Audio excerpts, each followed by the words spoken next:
Olá, pessoal, sejam bem-vindos a mais um Superlógica Talks, o podcast de empreendedorismo e tecnologia da Superlógica. Hoje eu tô aqui com meu parceiro Marcelo Kuma. Fala, André, tudo bem? Tudo bom? Bom, graças a Deus. E com um conselheiro da Superlógica, sócio da BPP, que acabou de ser vendida, vai contar um pouquinho pra gente sobre essa história também. Mas acho que não é só isso, né, Paulo? Prazer, Paulo, que tê-lo aqui. Prazer é meu, obrado pelo convite. Uma honra, né? Uma honra, Pô, né? que isso, tinha que ter você aqui. História. Não, eu queria muito ter você aqui para você trazer para a gente essa história de empreendedorismo que a gente vai explorar. Mas antes da gente começar a falar do empreendedorismo, conta pra gente quem que é o Paulo, cara, onde é que você nasceu, o que você estudou, traz um pouquinho da tua história aí. Bom, eu nasci em Campinas, sou campineiro mesmo, em novembro de 63, pra você ver como eu tô velho, agora daqui 2 anos faz 60 anos, novinho, né? E aí eu passei minha infância aqui na Vila Industrial, que por coincidência é muito próxima a uma das sedes da Superlógica, né, que é na Vila Teixeira. Eu estudei no Colégio de Padre, aqui pertinho, na época se chamava Escola Paroquial São José, depois Centro, a gente chamava de Capelinha, na realidade. E cresci no meio da rua, jogando bola, sem nada de muito diferente das crianças da época, né? Catando Yakult para fazer carrinho, palito de sorvete de madeira para montar bumerangue, era aquela vida fazendo Maranhão, que cada lugar do país tem um nome, né? Papagaio, pipa, Sim. Uma vida super saudável. Com 14 anos, eu adorava futebol. Com 14 anos, eu fiz 2 coisas. Uma, eu entrei no colégio técnico. Fui fazer eletrotécnica no colégio técnico da Unicamp, que também não é tão longe aqui de onde eu morava.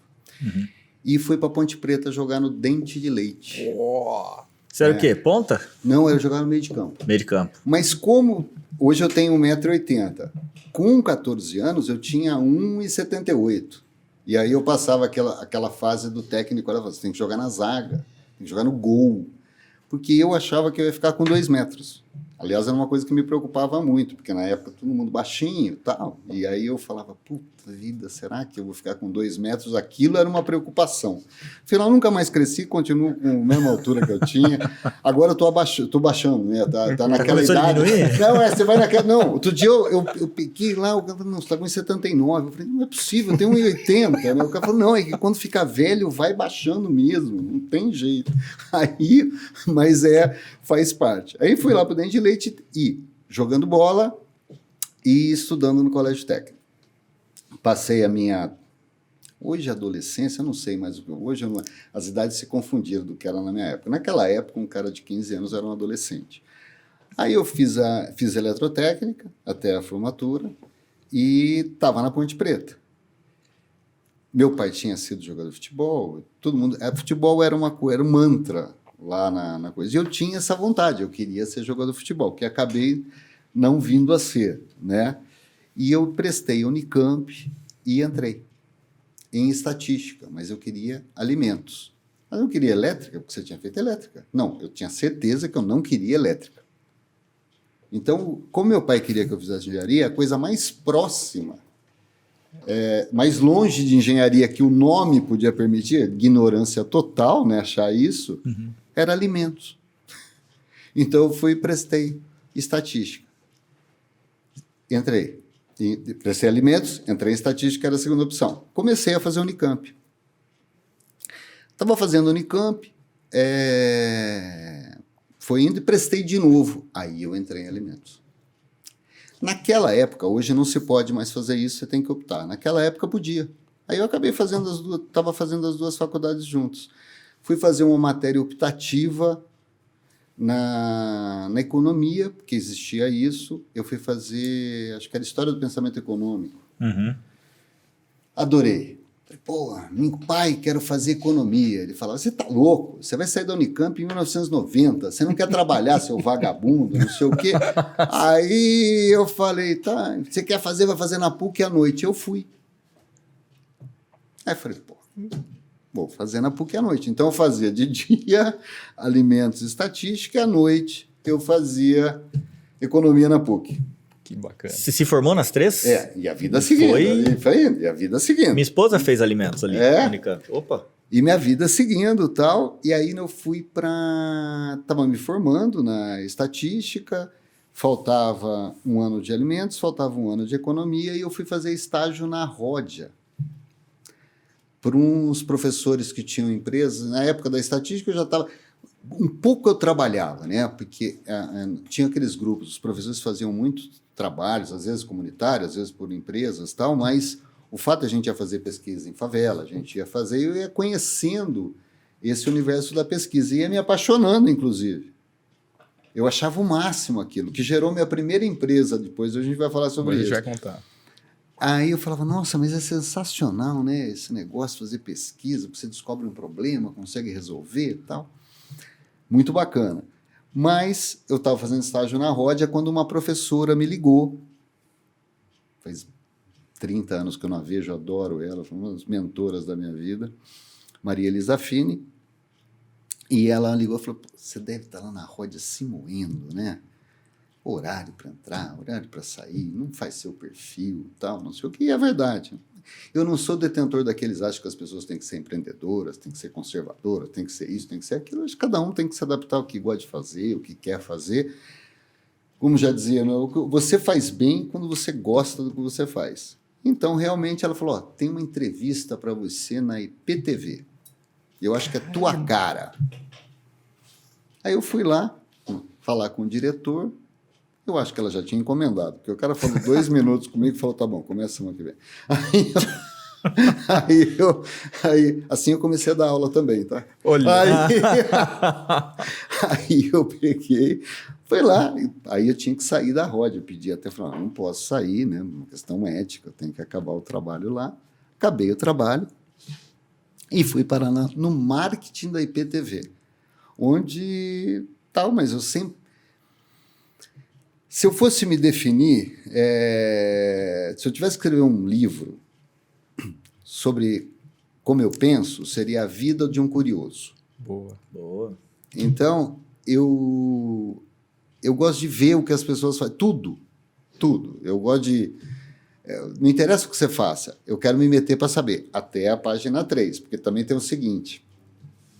Paulo, você mergulha, você toca violão, você faz karatê, você não...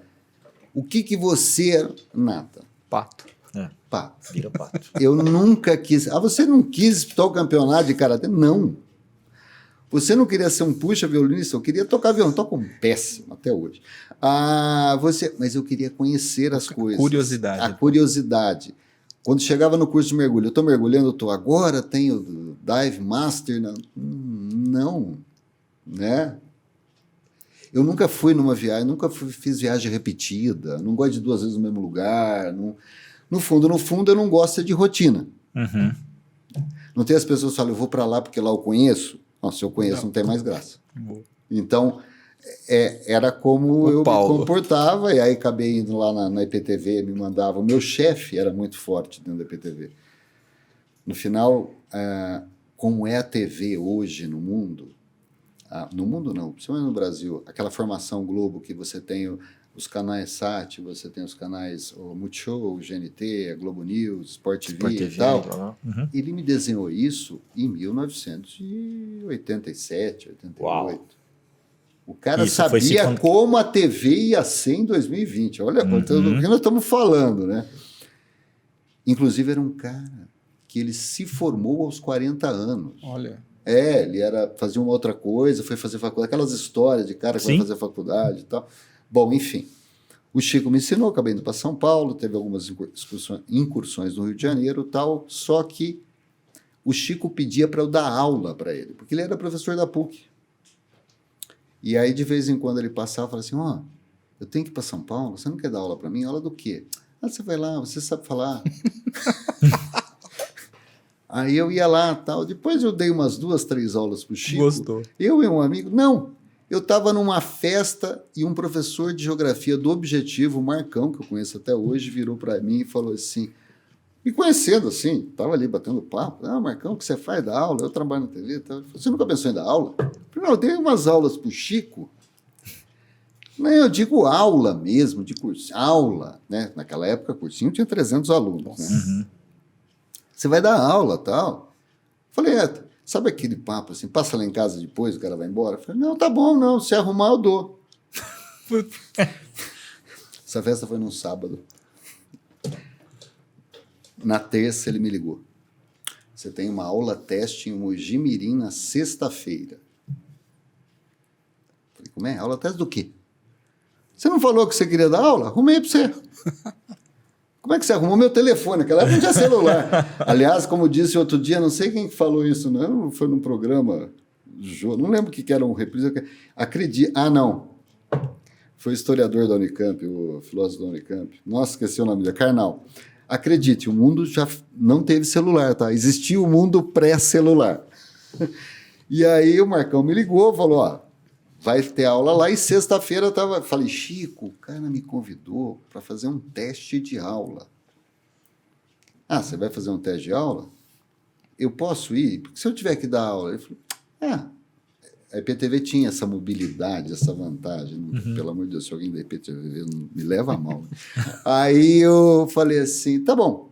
E fui fazer o teste. Quando eu fui fazer o teste, o dono da escola estava sentado do lado de um professor de história, e eu estava escrevendo na lousa. Era diferente daquelas 2, 3 experiências que eu tinha tido na PUC, né? Eu estava escrevendo na lousa, e ele falou, giz não é caneta. Tomei a primeira bronca. Continuei falando, explicando aqui na lousa. Aí ele falou assim, você não reparou que a sala é para cá e não virada para o quadro? Aí eu olhei para a cara dele e falei assim, chamava Fraceto. Eu falei, seu Fraceto, eu nunca dei aula na vida. Ele falou, começa segunda-feira. Estava eu segunda-feira tremendo, né? Porque, cara, você nunca entrou na sala, né? Mas, quando eu saí de lá, aquelas experiências que eu tinha na PUC, era da aula do Chico, de tal, que tinha lá 30 pessoas, batia papo e tal. Aí eu ia dar aula com uma apostila na mão e eu ia dar aula de história para o 2º colegial. E aí eu peguei, né? Pô, passei o final de semana decorando aquilo, uma tragédia. Chegou segunda-feira e tremendo, né? Todo arrumadinho, né? Tal. Aí seu Argel, um diretor, falou assim, ó, seu professor novo, sou eu mesmo, professor. Você vai na sala tal. Lá é matemática, o 3º ano. Vaticano, 120 alunos. Eu falei, não, senhor Argel, eu vou dar aula no 2º ano de história. Ele falou, não, o professor de história está aqui. Você vai dar aula de matemática. Falei, caraca, bicho. Aí entrei, né? Bem teu estilo, né? Cara, eu nunca pinguei tanto na vida. Putz. Quem te vê hoje fala, caramba, Paulo, pingando, engomadinho. E achando, e se a pessoa perguntasse um negócio que eu não soubesse? Aquilo para mim era um trauma. Eu falava, como assim? Eu vou entrar numa sala? Tá, cara, e foi. Aí tem uns pedaços que não vão economizar, mas 2 anos depois, eu dava aula na Rede Objetivo. Dava aula em São Paulo, Campinas, puxa, todo lugar. E aí virava um professor de cursinho mesmo. E é o que eu brinco, eu até comentei com vocês antes da gente começar, eu falo assim, qual a coisa mais legal que você fez na vida? Foi dar aula. Foi dar aula. E porque é muito rico, né? A troca é muito rica. Eu não sei hoje como é que seria, mas eu acho que não deve... Essa energia que vai e volta, tudo, tal, você está convivendo com gente mais jovem, apesar que eu tinha 23 anos e os alunos tinham 17, 18, né? Mas interessante. Mas depois de 10 anos, aí eu fui dar aula em faculdade mesmo. Fui dar aula quando o Objetivo abriu a Unip, pediram para eu dar aula. E lá eu acabei dando aula de matemática não, de estatística, dei aula de pesquisa de mercado e dei aula de marketing. Então foi porque eu dava no curso de publicidade dentro da Unip, né? Aí foram 5 anos no total. Teve 2 anos que foi dando aula nos 2 lugares, Mas aí o mundo de como empresário impedia que eu continuasse, não tinha mais tempo, né? Aliás, como é que você entrou no universo de negócios, Paulo? Então, eu acho que a falta de de ter rotina, apesar de toda a admiração que eu tenho pelo meu pai trabalhou 32 anos em multinacional, numa empresa chamada Bendix, que hoje chama-se... Automotivo, né? É Bosch Freios, hoje. A Bendix era a maior empresa de freio da época. Meu pai trabalhou 32 anos nessa empresa. E, apesar de toda a admiração, era o que eu não queria. Eu acho que a convivência... E eu fiz estágio na Bendix na época do colégio técnico. Olha, Então, eu acho que o ambiente fábrica, naquele momento, assim, fazia parte de uma rotina que representava boa parte do que eu não queria. E eu não planejava nada, eu não tinha. E eu gostava muito da vida de professor, né? E uma das vantagens da vida de professor, eu acho que você acaba sendo microempreendedor individual dentro da sala. Jura? É porque você tem cliente ali, mais, né? Mas como é que... Porque é o seguinte, você está dentro de uma sala, você tem lá, eu cheguei a ter... Meu recorde são 320 alunos. Caramba. Meu recorde de palestra são 550. Mas meu recorde de aula são 320. A média, eu diria que é uns 100. Você entra e você decide o que você vai fazer. Você pode até tomar bronca depois, bronca tal, existe um currículo a seguir. Mas ali dentro, você é o centro das atenções. E como fazer com que aquelas pessoas que estão na sua frente absorvam, porque a sua função é muito nobre, né? Olha, eu estou aqui para fazer a pessoa, a hora que eu acabar de falar, ela ter condições de passar aquilo para alguém. E assim sucessivamente. A forma com que se enquadra a educação é muito complexa, né? Eu fui do Conselho Municipal de Educação em Campinas, tá? Olha que legal. Eu como representante das escolas particulares. Eu fui. Então, até as pessoas falam, você na vida, você conhece tanta gente, você não queria ter cargo público? Eu falo, não, se eu fosse escolher alguma coisa que eu gostaria de ser do ponto de vista de bens públicos, ajudar a comunidade, seria secretário de educação, qualquer coisa ligada à educação. Definir a política. Que, na realidade, é o que eu acredito, né? Eu acredito em dois bens sociais. Né? Quando a turma fica discutindo que é isso, que é aquilo, é emprego, educação, emprego, educação. Sem essa dobradinha, o resto não funciona. Não vai funcionar nunca. A gente sempre vai mexer com consequência, nunca vai mexer com a causa. Né? Você não mexe com a causa, você não resolve nunca nada. Né? Você fica, o resto é bate-papo.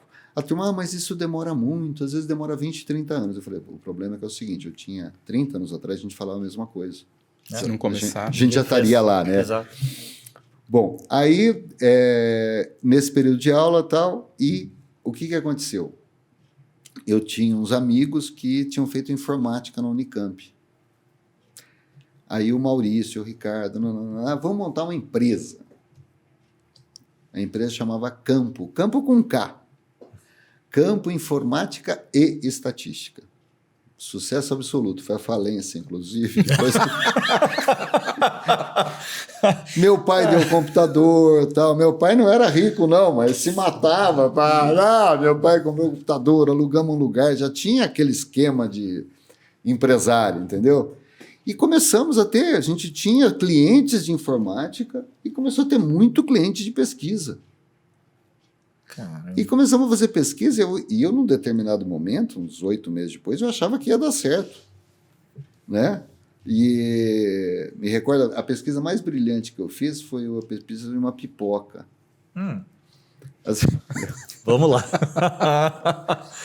o cara chegou para mim, porque pesquisa é o melhor emprego do mundo, gente. Quem tem o problema é a pessoa, você vai lá, fala, você realmente tem um problema, está aqui, então vai embora. Você não tem que fazer nada.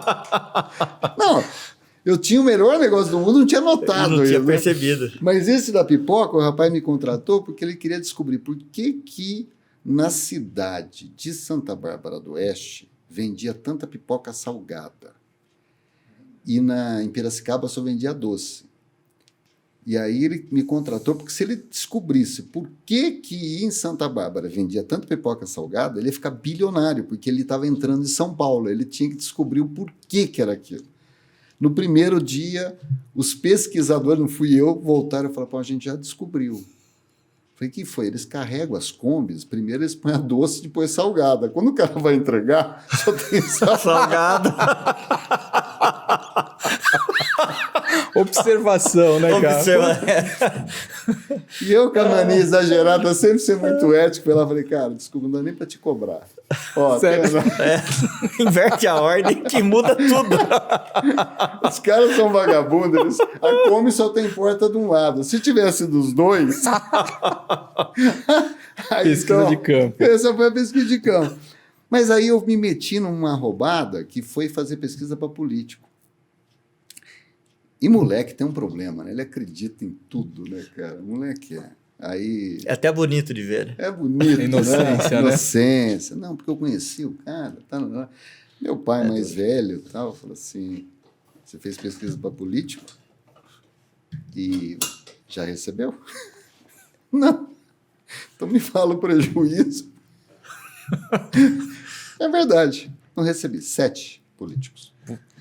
Nenhum pagou. É unanimidade. Foi assim 100%. Aí teve que pagar, a empresa foi à falência. Mas nesse momento, o que tinha de interessante? Essa foi a minha primeira empresa.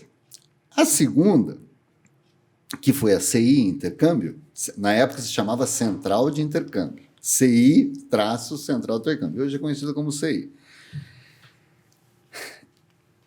Ela, na realidade, eu fazia parte de um grupo que estava tentando estágio no exterior, por um órgão consultivo da Unesco que se chama IAEST.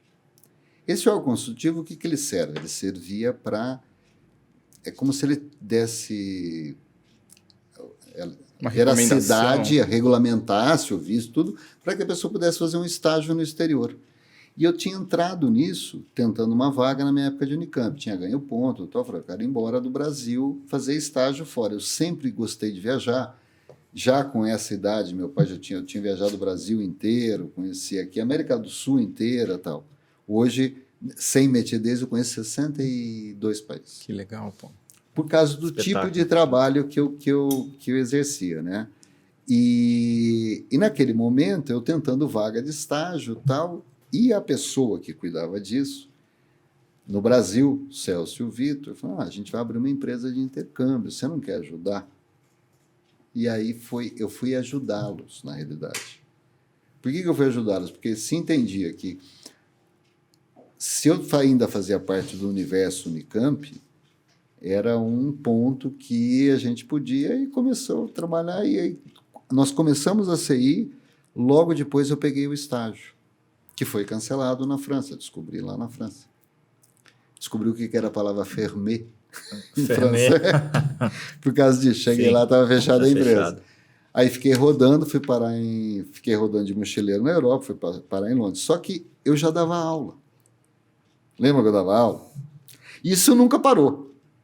E aí você foi dar aula lá? Não, mas como é que você fazia isso? Então, o que eu fiz? Aí que é o lance. Que hoje tem Zoom, né? Hoje na época ali, linha de escada. Eu peguei um coordenador, falou, tô indo viajar, fazer um estágio no exterior, botei o Maurício, que era um dos sócios da CI, como professor substituto, e me mandei.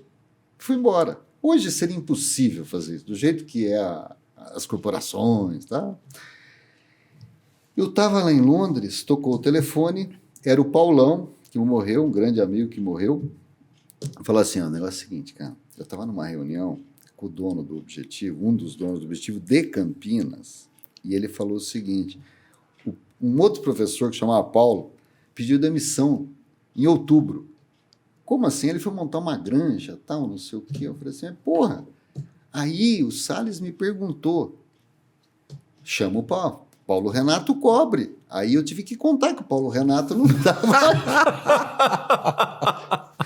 Então, rapaz, Paulo Renato, você vê que coisa. Então, Paulo Renato teve que fazer uma viagem. Ou você volta ou eu sou demitido. Nossa! Aí eu voltei e continuei dando aula. E aí a CI foi... Aí eu dava aula, que pagava as contas da CI, olha, que dava prejuízo. Aliás, esse lance de empreender, né? O empreendedorismo ele tem uma característica muito interessante, né? Que é o seguinte, você tem que estar disposto a errar. a estar perdendo, a ter prejuízo, a não ter férias, a trabalhar, vai no kit. Isso daí não é. Então eu pegava dinheiro de trabalho, de aula e pagava. Aliás, é uma das características principais do empreendedor. Ele não espera tanta coisa, ele não tem aquela... Eu diria que o empreendedor ele tem aquele lado segurança, né? Aquele negócio, segurança, estabilidade dele é quase zero, aquele item. E o outro de otimismo é quase 1000. Ele vai assim, né? É um cara de fé. E não tem, e eu ia lembrando, né? Não tem certo e errado, acho que tem que ter todos os tipos de pessoa para compreender uma cadeia, né? Porque geralmente aquele cara que gosta, quero fazer carreira numa empresa e tal, ele é o contrário, ele tem um lado, segurança, estabilidade lá em cima e o otimismo, porque na hora que você vai empreender alguma coisa, primeiro a chance de dar errado é maior do que de dar certo. Muito. E normalmente dá muito errado. Exatamente. Esse é o primeiro ponto. Eu falei de uma empresa que eu levei à falência, mas teve outra, a escola de inglês minha também foi à falência. Então você não sabe quando você vai começar um negócio. Você tem que ser otimista, faz parte do empreendedorismo, é pensar grande mesmo, não é eu vou fazer isso para ser desse tamanhozinho. Não dá. Então, porque o que não cresce não vai ter sustentabilidade enorme. Não vai. Ele vai acabar. Então, a visão crescer tem que estar contínua. Então, essa lógica faz parte do mundo do empreendedor. Ô Paulo, e aí você estava comentando, você voltou, mas o negócio seguiu, o Maurício tocou e... Não, eu voltei a dar aula e CI. Tocando CI. Então, que se tornou uma das maiores empresas... A maior, né? Eu lembro o Vitor, um sócio meu da CI, um dia que ele olhou para mim, a gente estava a sede da CI hoje é na Praça Charles Miller. Ele falou Pacaembu, em São Paulo, Pacaembu, né? Quando você olha o Pacaembu de frente, do lado direito tem um prédio de 3 andares, tem uma bandeira do Brasil lá em cima. Ali é a sede da CEA, a sede principal. Mais de 100 lojas, né? Nós temos, eu vou falar o número, você vai achar estranho. Eu acho que a gente chega aí em 2 anos perto de 1 milhão de embarques. Uau! Em 30 anos. 35. 35 anos. 35 anos. É um absurdo. Então, e é um trabalho gostoso porque o intercâmbio ele carrega em si um fato de trabalhar muito com sonhos, né? Das pessoas, de melhorar a vida de todo mundo. É um negócio bacana, porque você mexe com... emoções. Né? Você mexe com emoção. Então, cansei de dar palestra de colegial no exterior, high school e tal, e quando você olhava aquela sala lotada, assim, de mãe e pai chorando, porque, olhinho brilhante. Você pegar, todo mundo que tem filho sabe disso, pegar um filho e falar, até a turma fala assim, de todas as empresas que você teve, né, 17, 18, hoje tem 11. Empreendedor serial, hein, cara? A gente vai explorar isso aqui. Hoje eu tenho 11. Qual a que é a mais delicada? É intercâmbio. Onde você aprendeu. O intercâmbio, uma coisa é falar para o Marcelo, André, falar, vamos fazer um intercâmbio, um curso de idioma. Outra coisa é quando pegar um filho teu e a pessoa está entregando e fala assim, cuida. Então, quando você manda, e é interessante quando as pessoas falam assim, a cada 100 high schools, 80 vão ser um sucesso absoluto na hora da chegada, depois vai ter uns jovens que vão passar alguns perrengues, que se sentem ou por saudade, tudo, aí vira 90 absolutamente correto, aí tem mais 5 que demora 1 mês, 2 meses para adaptar, e aí você chega naquele, a turma fala, só que o problema é que aquele é o filho de alguém. E aí o negócio pega, não é uma brincadeirinha, né?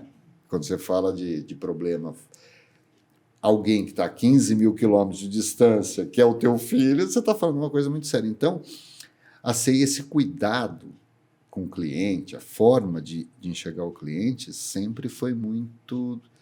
Você tem que ser muito meticuloso, você tem que ser muito assertivo, e você tem que ser psicólogo em vários momentos. Interessante. Então, eu lembro, quando eu migro a minha vida para o mundo financeiro, né?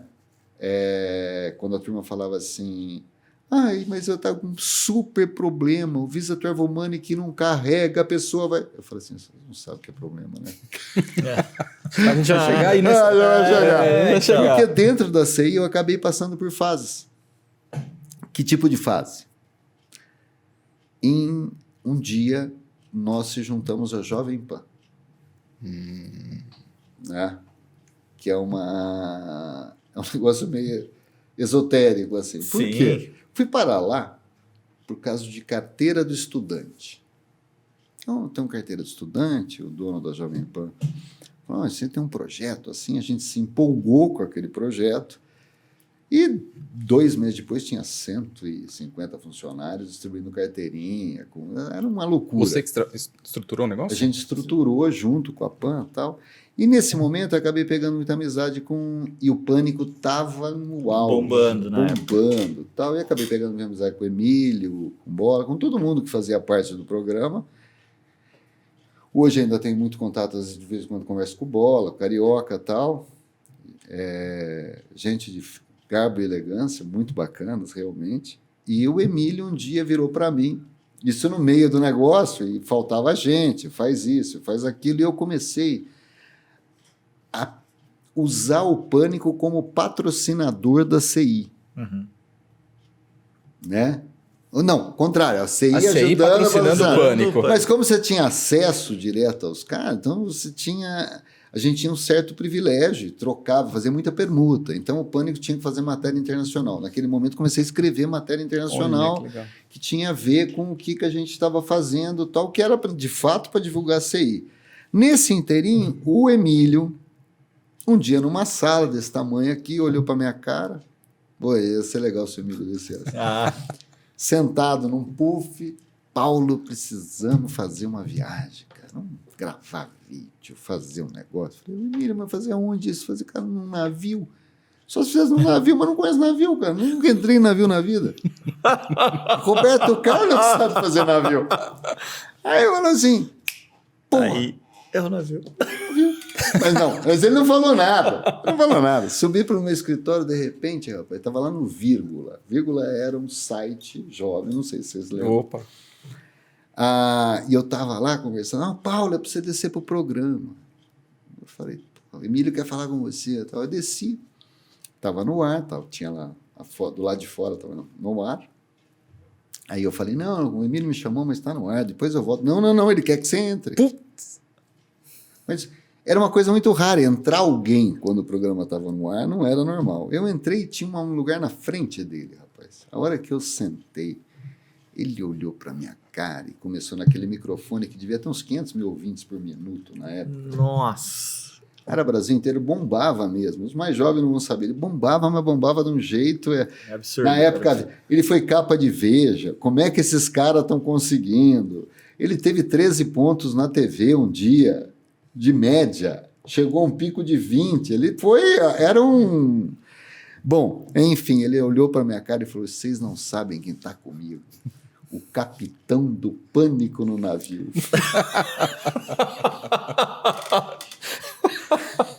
Eu estava na frente dele, eu falei, que é isso, cara? Tá louco? Aí ele começou a falar, não, porque vamos ter show, gravar o programa, e não sei o quê, e vai ter atração. E eu olhava para a cara dele e falava, meu Deus. E nisso, um sócio meu da CI, o Vitor, me ligou e falou, não vou falar palavra. Tá fazendo, cara? Não pode falar que porra você tá fazendo. Nossa.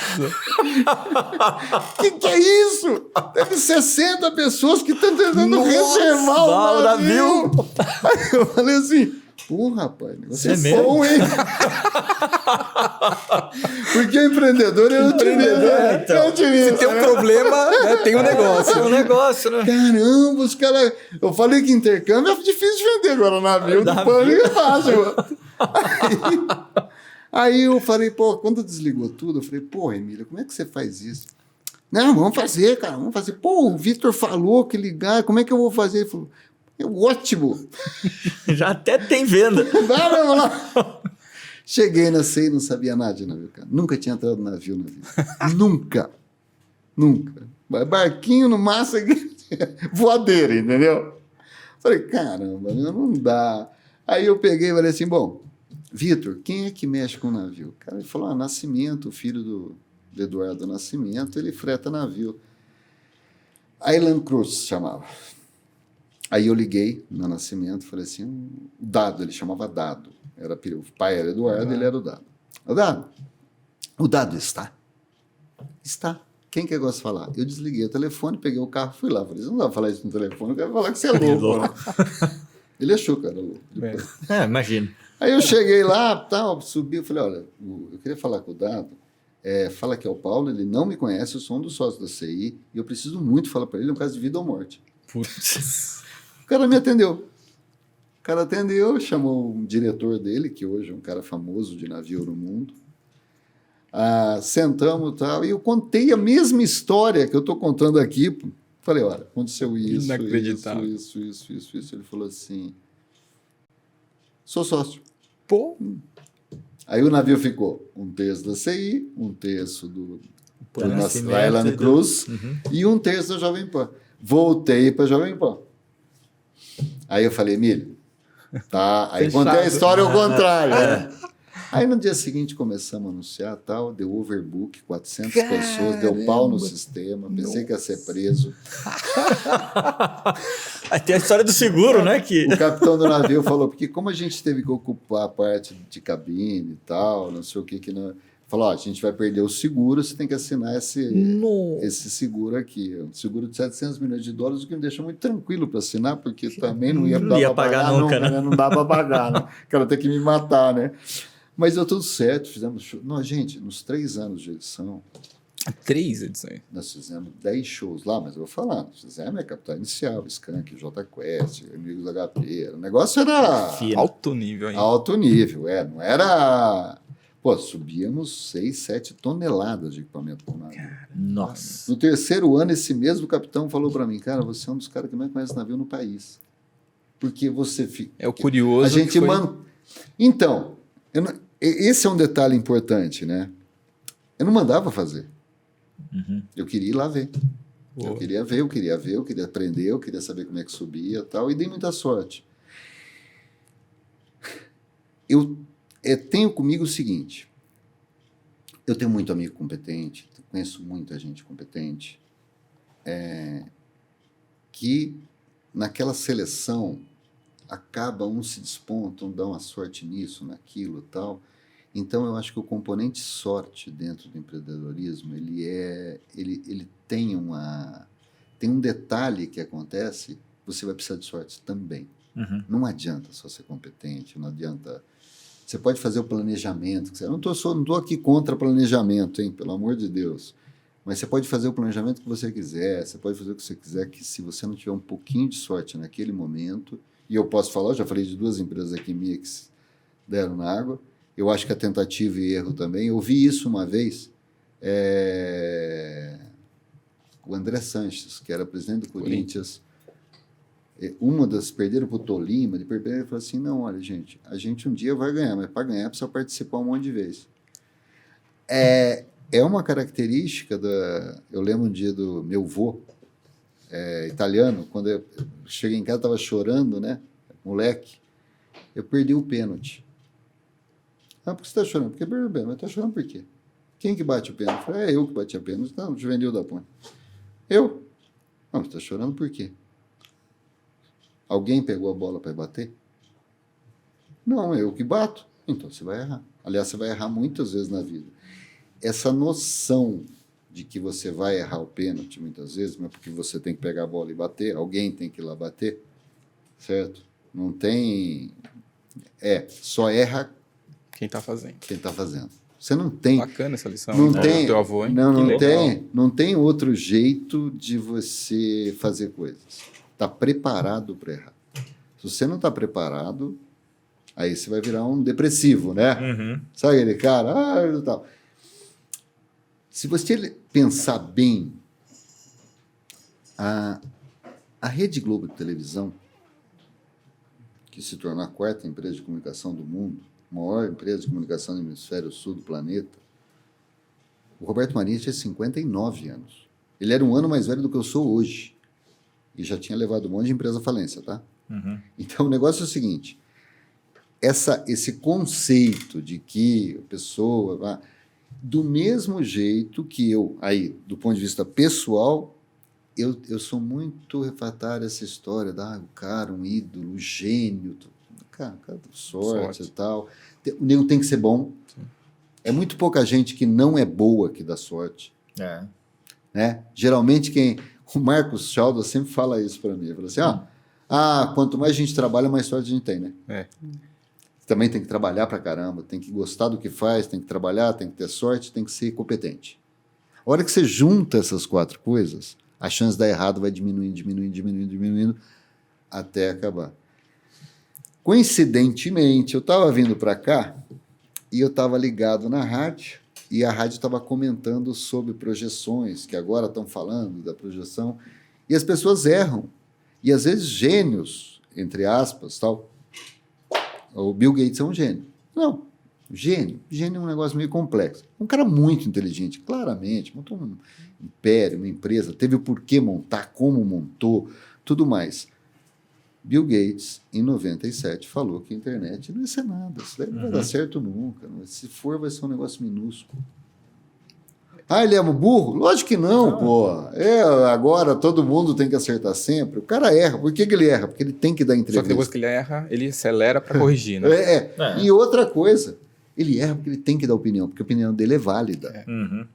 Né? O Steve Jobs levou aquela empresa dele a 4, 5 vezes a falência.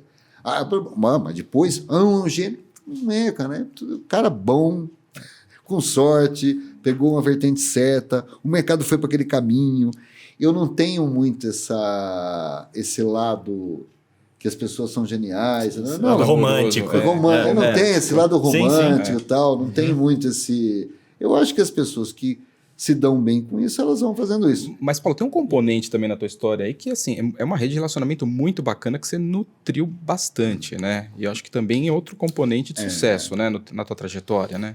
Então, essa questão de fazer amigos e fazer relacionamento, e não é relacionamento, não, eu brinco que eu faço amizade mesmo.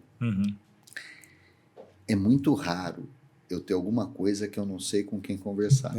Que legal. Então, vamos dizer, se o cara fala assim, mas você tem uma vertente, uma linha, você gosta mais de tech? Eclético. Não, nunca pensei nisso. Mesmo porque quando a CI... Como é que eu fui parar no mundo financeiro? Conta pra gente. Eu fui parar no mundo financeiro, a Confidência já existia. Confidência era uma empresa de câmbio, né? Que se tornou a maior empresa de câmbio do país. Eu também eu tenho umas marcas importantes na minha vida, cara. É a maior empresa de intercâmbio, a maior empresa de câmbio, a maior EP, a maior... Tudo era maior. Não tinha... Ou era falido ou era maior. Não tinha... Você tá na maior empresa de software para condomínio, né, pô? Eu tenho 2 vezes. Ou é falida ou é a maior. Boa. Né? Aí eu fui parar na Confidência porque a Confidência veio pedir pra gente, na CI, para ter a conta da CI, para poder indicar câmbio para os estudantes que iam viajar. Olha. Aí dia... intercalando as coisas. Eu não conhecia o dono da Confidência, na época, que hoje é meu sócio, e eu estava no Galeria e um rapaz que era sócio dele, trabalhava com ele, falou assim, espera para você conhecer o Marco, você vai adorar, você vai se dar super bem com ele, pensa que mais ou menos que nem você, empreendedor. Falei, mas eu tenho que ir embora. Nisso o Marco chegou. Da hora que ele chegou até a gente decidir abrir uma loja de câmbio com intercâmbio junto, demoraram 2 horas. Nós fomos lá falar com o superintendente, e montamos. A gente estava montando lojas separadas, acabamos tendo uma loja única. Aí, em virtude ao trânsito de São Paulo, eu não aguentava mais ir e voltar de São Paulo todos os dias. A Marginal Tietê estava em reforma e teve um dia que eu demorei 7 horas para ir e voltar. Aí eu falei que não dava mais e aquela noite eu encontrei o Marcos. Aí ele falou, eu falei, não aguento mais. Não sei o que eu vou fazer, mas não aguento mais. Aí ele falou, então tá bom, você vai começar na Confidência. Eu falei, como assim? Eu não posso. Essa história, para não estender demais, 6 meses depois, um dia ele me ligou e falou, você topa ir numa reunião da Confidência amanhã? A hora que eu entrei, todo mundo de terno e gravata, e eu com aquele estilo Jovem Pan de ser. Camiseta, calça jeans e tal. E aí ele falou, olha, me apresentou para todo mundo como sendo vice-presidente. Nossa. Não sei nem do que eu estou falando. Mas já tinha pego o navio, pô. Isso daí era de menos, né? Sabe, eu sabia menos... Olha, eu sabia quase tanto de câmbio quanto eu sabia de De navio. navio quando começou, né? Bom desafio. E eu nunca esqueço, rapaz, teve uma hora que... Eu não acho que o pessoal gostou muito de mim na primeira vez, né? Porque você entra num lugar, você de camiseta, um de terno e tal. Aí, quando vendemos a Confidência, ninguém mais usava terno. Tá? Ó. Tiramos o terno todo mundo lá. Quando eu estava no meio da reunião, eles falavam muito a palavra Swift. Swift. Swift, na verdade, Conta Swift. Conta Swift é mandar o dinheiro, você tem que ter o número da Swift e tal, lá. E eu ouvi aquilo, eu falar que... Marca de carne. Que é isso? Não, sabe o que eu falei? No final, o que acho que menos tinha gostado de mim falou assim, o que você achou da reunião? Eu falei, olha, eu achava que Swift era marca de salsicha. Mas aqui eu descobri que não é. Só marca de salsicha. Boa observação. Cara, aí aquela história, né? Você tá na hora certa, no lugar certo e tal. Confidência tinha, acho que 30 lojas, não lembro direito. Não.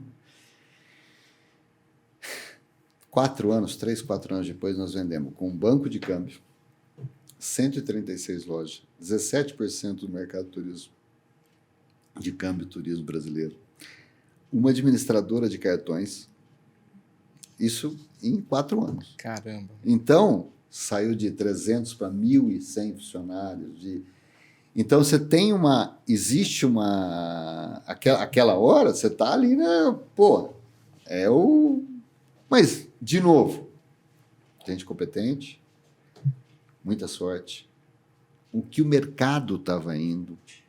Então, aquele momento que a gente estava abrindo loja em shopping, sem parar, o mercado estava pedindo aquilo. O momento brasileiro. Então, era toda uma confluência. E aí nós nos tornamos o maior vendedor de Visa Travel Money do mundo. Isso era que ano, mais ou menos? 2009, que a gente passou a ser o primeiro, 2009, 2010. Era a época da capa da Veja, né? O Cristo decolando. É isso que eu falo. Sabe, sorte. Então não adianta a gente... Porque você pode falar o que você quiser, né? Mas você tem um momento... que você vai precisar de alguma coisa positiva que aconteça, tal. A gente não sabe o dia de amanhã. Uhum. E ninguém sabe, não é eu sei, o outro não sabe. Mas eu acho que o que ajudou você bastante, né, Paulo, essa curiosidade, né, assim, puta, você não gosta da rotina, então vem a oportunidade, você tá ligado, né, cara, só que deixa eu entender um pouquinho. Né? E tem um cara e tem a coisa que eu sou muito ruim também. Então eu falo assim, você entende de câmbio? Muito. Não, mas para fazer a operação, nada. Por quê? Era aquele limite. Lembra que eu te falava do karatê, do mergulho, tal, do montanhismo, do tudo que eu conheço no mundo, né? Mas chega na hora de falar assim, você ficaria sentado vendo como é que funciona isso? Não. Então, eu acredito que cada um tem que cumprir. Talvez por isso que eu seja muito bom em marketing, porque eu consigo só olhar de uma forma global o que está acontecendo. Gostou dessa? Talvez por isso eu seja muito bom. Tem vaga lá, vou dizer um consultor como esse, cara. Meu conselheiro.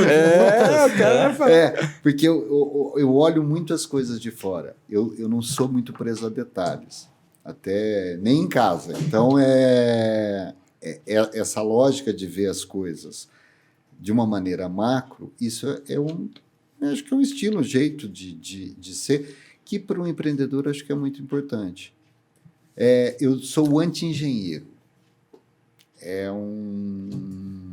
Nunca...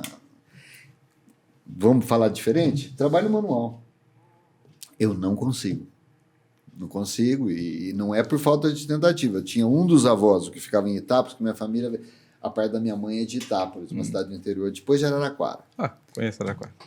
E ela fica 60 quilômetros depois de Araraquara. Uhum. Esse meu avô fazia cadeira, fazia não sei o quê, matava isso, matava porco, tirava, fazia... E eu tentava. Mas não vai, não consegue, você faz mal feito. Ô, Paulo, e a ligação ali, voltando até um pouco nessa questão da Confidência, vocês acabaram vendendo e aí veio o quê? Não, então, o que aconteceu?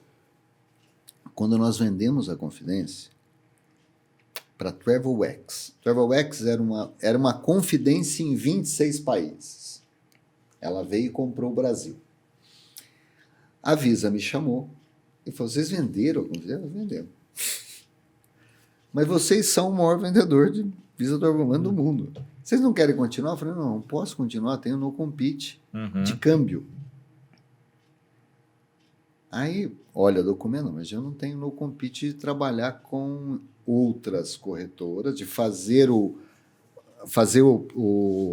a administração do cartão para corretoras, mas mais importante que isso, a Visa falou, mas a gente não ganha isso que a gente quer. A gente quer que vocês cuidem das soluções domésticas, cartões em reais, tal. Era o início do mundo pré-pago. Porque o mundo pré-pago até 2010, se você lembrar bem, era um mundo de benefício. Era o número do cartão. Vale refeição, combustível, vale transporte, vale alimentação. Era sempre ligado ao vale. E aí a Visa vislumbrava que o mundo pré-pago ia ser um mundo à parte, onde as pessoas iam usar para fazer N coisas nos quais... Aí eu falei, mas, gente, se eu estou vendendo o banco, como é que... Existe para você ser um emissor de cartão, você tem que ter um número, que na Visa se chama BIN. Bank Identification Number. Vocês não podem me dar um BIN porque eu não sou banco. E vocês não têm a liberação de cartão para quem não é banco. Aí eu fui chamado em Miami. Na época o presidente da Visa era o Rubem Osta, eles tentando isso. Tal. Quando eu voltei, um dia o Rubem chamou eu e o Marcos e falou assim, olha, vem aqui e tal, parabéns, vocês são o primeiro não banco a receber um BIN da Visa no mundo. Tem um caso, era um piloto na Nova Zelândia, e a gente foi um dos primeiros. E aí nós montamos a empresa, nós estávamos numa fase de entrega da confidência. A gente montou a empresa, na realidade a gente não trabalhava na empresa. Você estava entregando a confidência. O nosso primeiro cliente foi em março de 2014. Copa, né? Foi o PayPal, cartão virtual. E aí nós entendemos um pouco a visão da Visa com relação a gente. Na realidade, ela estava buscando alguém, porque uma coisa é o seguinte, você vai pedir um negócio nos grandes bancos, o cara fala assim, quer que eu faça um cartão virtual PayPal? Você está louco, né? Você quer que eu faça? Né? Você está maluco. Não roda. Então, a Visa via na gente a oportunidade de criar coisas. Sim. Primeiro cartão virtual brasileiro, primeiro Samsung Pay brasileiro, mobile foi o primeiro NFC que funcionou no metrô, primeiro relógio de pagamento, tudo nós éramos primeiro. Que legal. E isso foi indo até chegar na Olimpíada, onde daqueles 7 lançamentos mundiais da Visa, 6 eram da Brasil pré-pagos. Olha. Que era lá atrás, né? Aí a Brasil pré-pago estava fazendo tudo para a Visa. Um mínimo laboratório de inovação. Era um né, laboratório. Com 80 pessoas, as pessoas pensavam que a gente tinha 500 funcionários, 1.000 desenvolvedores e tal. E eram 80 caras se matando, virando dia e noite, para rodar a Olimpíada. A Olimpíada foi rodada em cima da Brasil pré-pagos. Que legal. Até a pulseira usada por um banco foi nós que foi ali que foi popularizada essa questão da pulseira, do pagamento sem contato, foi, né? Foi assim que começou. Hoje parece um negócio banal, mas... todo mundo tem e tal. As pessoas esquecem, faz 5 anos isso aí, gente. Muito rápido. Então essa questão de tecnologia tem um negócio bacana, né? Coisas que a gente fala hoje, daqui a 5 anos. Olha, 5 parece um negócio do século XII, né? Faz 5 anos esse negócio. É nada. Se eu descontar os 2 de pandemia, dá 3, né? Aí então, é muito recente. Muito rápido. Em 2018, a Brasil Pré-Pagos recebe a licença para ser autorizada do Banco Central. Então, ela passa a ser uma instituição de pagamento regulada e autorizada. Naquele momento, a gente tem um número de banco e vira, junto com o Nubank, a primeira do nosso modelo. Né? Tinham outros que eram adquirentes, isso, aquilo, passa a ser autorizado.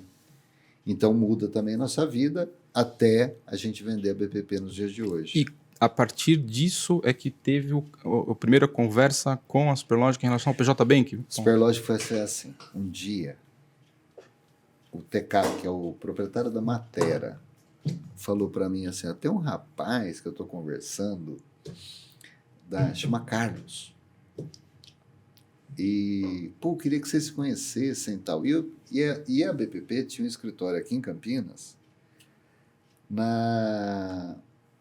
ali no Cambuí, tal. Aí ele foi lá, só ele, eu nunca tinha visto o Carlos na vida. O Carlos, CEO da Superlógica. Carlos esse Cera, mesmo. CEO da Superlógica. E a gente teve uma empatia muito grande, porque a gente chegou e ele falou assim, não, eu queria isso, tal. Eu falei, pô, Carlos, sabe o que eu faria? Então, eu sempre tive uma facilidade para criar coisas. Não para fazer, mas para criar uma beleza, né? Pô, se a gente montar o banco do condomínio, a gente faz assim, e desenhamos. Não, e como é que faz? Não, depois a gente divide o que ganha.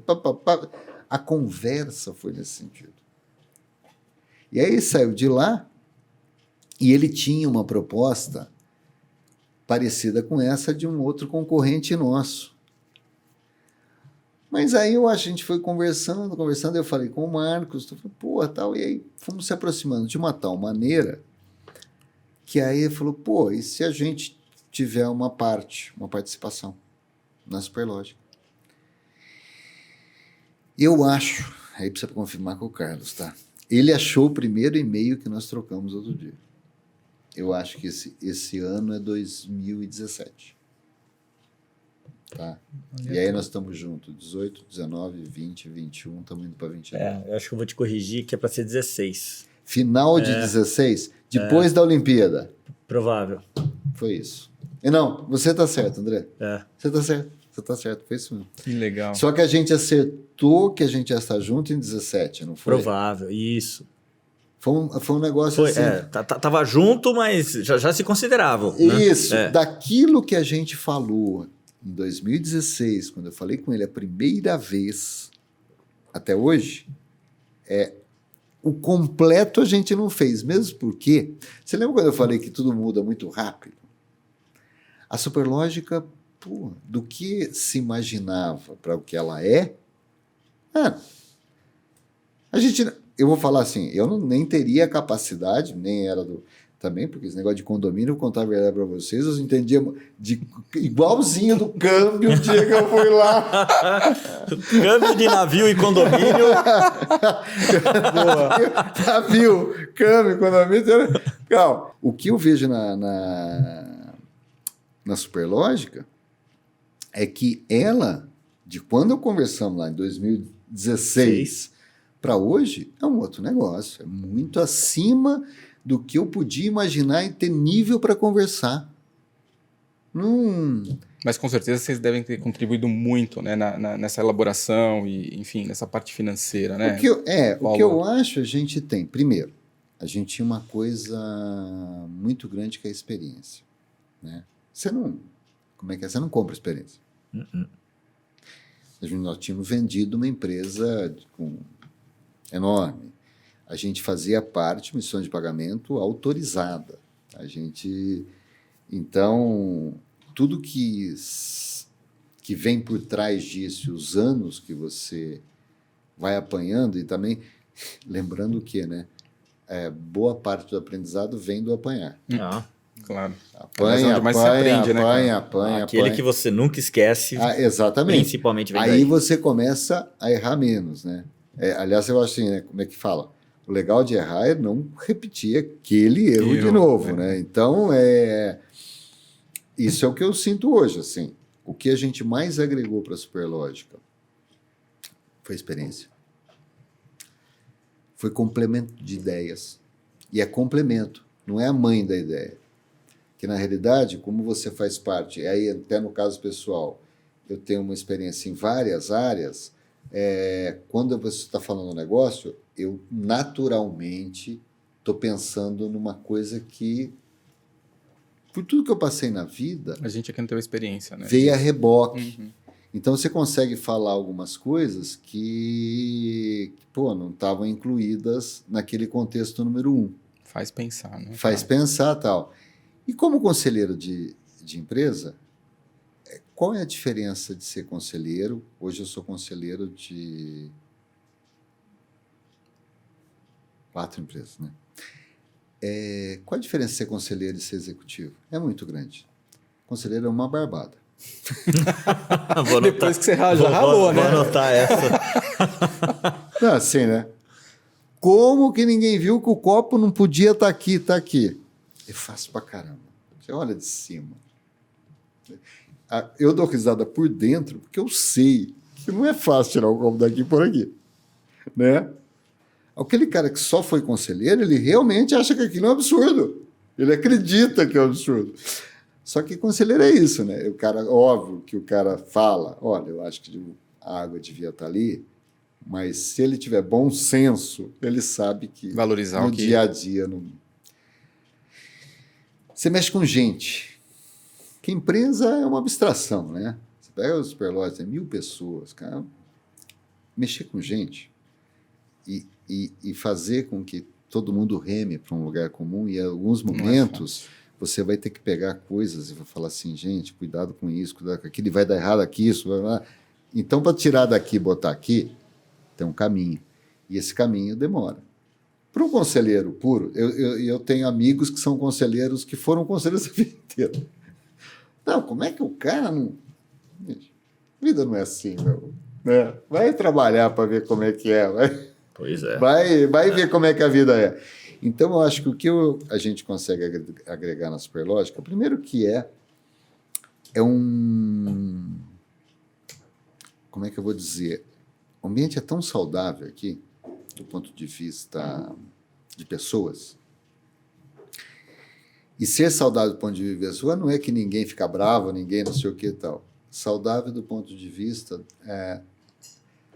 a complementariedade que cada um tem com o outro, a forma de agir e tal. A forma de... Eu vou em empresas onde... que também não é que está errado, mas onde o corporativismo é muito maior. O ritual do mundo corporativo é maior. Então, aqui a gente consegue fazer as coisas com um espírito muito mais jovem, muito menos corporativo. Então, a gente consegue discutir de uma maneira mais ampla. É interessante, até para falar que a água está aqui e mudar para cá. Tá? Se você está numa empresa extremamente corporativa, até para o jeito que você fala que a água deveria ter aqui, existe um ritual. E as pessoas se ofendem, às vezes, né? Não, você tem e tal, e tem, sem citar nomes, empresas enormes que eu vou na vida, né, que o cara fala, Paulo, aqui você duraria 2 semanas. Por quê? Eu sei que eu duraria 2 semanas. O cara fala assim, porque você chega e fala pro cara assim, mas você não fez isso daí. E isso eu posso fazer na Superlógica, eu não posso fazer em tal lugar. Por quê? Porque lá, para pedir um negócio, você tem que fazer um documento. Então, esse jeito espontâneo... Então, se eu fosse definir a Superlógica conseguiu ser uma empresa enorme, tendo uma espontaneidade muito grande. Uhum. E talvez as pessoas, como o Carlos, os fundadores passaram a vida aqui, talvez eles não tenham consciência. Eu que passei uma parte da vida fora, eu sei que é diferente. Uhum. Então, esse lado Superlógica é uma coisa que me cativa muito. Puta, como é legal a Superlógica, né? Como é bacana a Superlógica. O que não quer dizer que você não tenha problema, que você não vai discutir, que você não vai nada. Não, a diferença está na forma, no como. Então, porque eu vou combinar o seguinte, o cara está na empresa. Tem como não ter problema? Impossível não ter problema, porra. O que você está falando? Você trabalha.